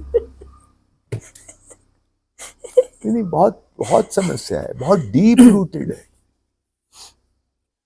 आपसे बात करते हुए तो ऐसा लग रहा है कि कितनी देर तक और बात करते रहे, हाँ, कंटिन्यू खत्म एक से एक मुद्दे निकलते रहेंगे। अशोक भाई जी कुछ और आपको वो करना नहीं, होता मेरे ख्याल से करते हैं, बोलने वाले तो मुझे तो बहुत अच्छा लगा। हमने और अशोक भाई ने तो बहुत इंजॉय किया इस पूरे वो को। इसमें बहुत सारी बातें वैसे रिपीट हो गई, पहले भी और जगह मैंने बोला है, लेकिन आपसे डिटेल में हम और बातें करेंगे। तो थोड़ा बाबा या मतलब दर्शन फोकस था, लेकिन आपकी जो जर्नी है और आपकी जो लर्निंग है उसमें हम अलग से बात करेंगे। हाँ, अच्छा रहेगा वो। इनफैक्ट इससे हम लोगों को ये दिख रहा है कि नेक्स्ट स्टेप में क्या और कर सकते हैं। जितने लोगों से भी अभी तक बात किए हैं, हर किसी के पास बहुत कुछ मौलिक है, जिसको अगर हम लोग पहचान करके चलेंगे ना तो शायद बहुत सारे रास्ते निकल सकते हैं, उसमें से रास्ते निकल सकते हैं। नहीं है, क्योंकि कोई भी आदमी इंडिविजुअल है नहीं, वो is a collection of experiences. और वो आपका मेरा एक्सपीरियंस कहीं मिलेगा, कहीं आपका मेरा मिलेगा, कहीं आपका इनका मिलेगा, तो है ही। तो इसलिए उसमें से अगर कल आउट हम करेंगे तो बहुत कुछ मिल जाएगा। लेकिन ये दो वर्ग को बहुत अच्छी तरह, मैं तो एकदम क्लियर है मेरे दिमाग में। एक तरफ एलीट है, चाहे वो कम्युनिस्ट हो, चाहे वो कैपिटलिस्ट हो, चाहे वो हिंदू हो, चाहे वो मुसलमान हो, और दूसरी तरफ नॉन एलीट वर्ग, कॉमन मैन है। जो कॉमन मैन जो है उसमें जो इंटेलेक्ट है उसका अभी भी हाई है, इनका इंटेलेक्ट गया धत्ते। और इनकी इंटेलिजेंट ये बहुत होंगे, कोई कंप्यूटर साइंस में, कोई फला में, कोई फला में, लेकिन इंटेलेक्ट विवेक हो गई है। विवेक उसमें अभी भी बचा हुआ। विचार क्षमता भले इनकी अधिक हो, तर्क क्षमता अधिक हो, बट विवेक वाला भाग आप कह रहे हैं कि कॉमन मैन में आज भी है। उसको विरासत में मिला है, ये विरासत से कट गए। बढ़िया, अच्छी रही चर्चा हम लोगों की। तो आपका बहुत बहुत आभार।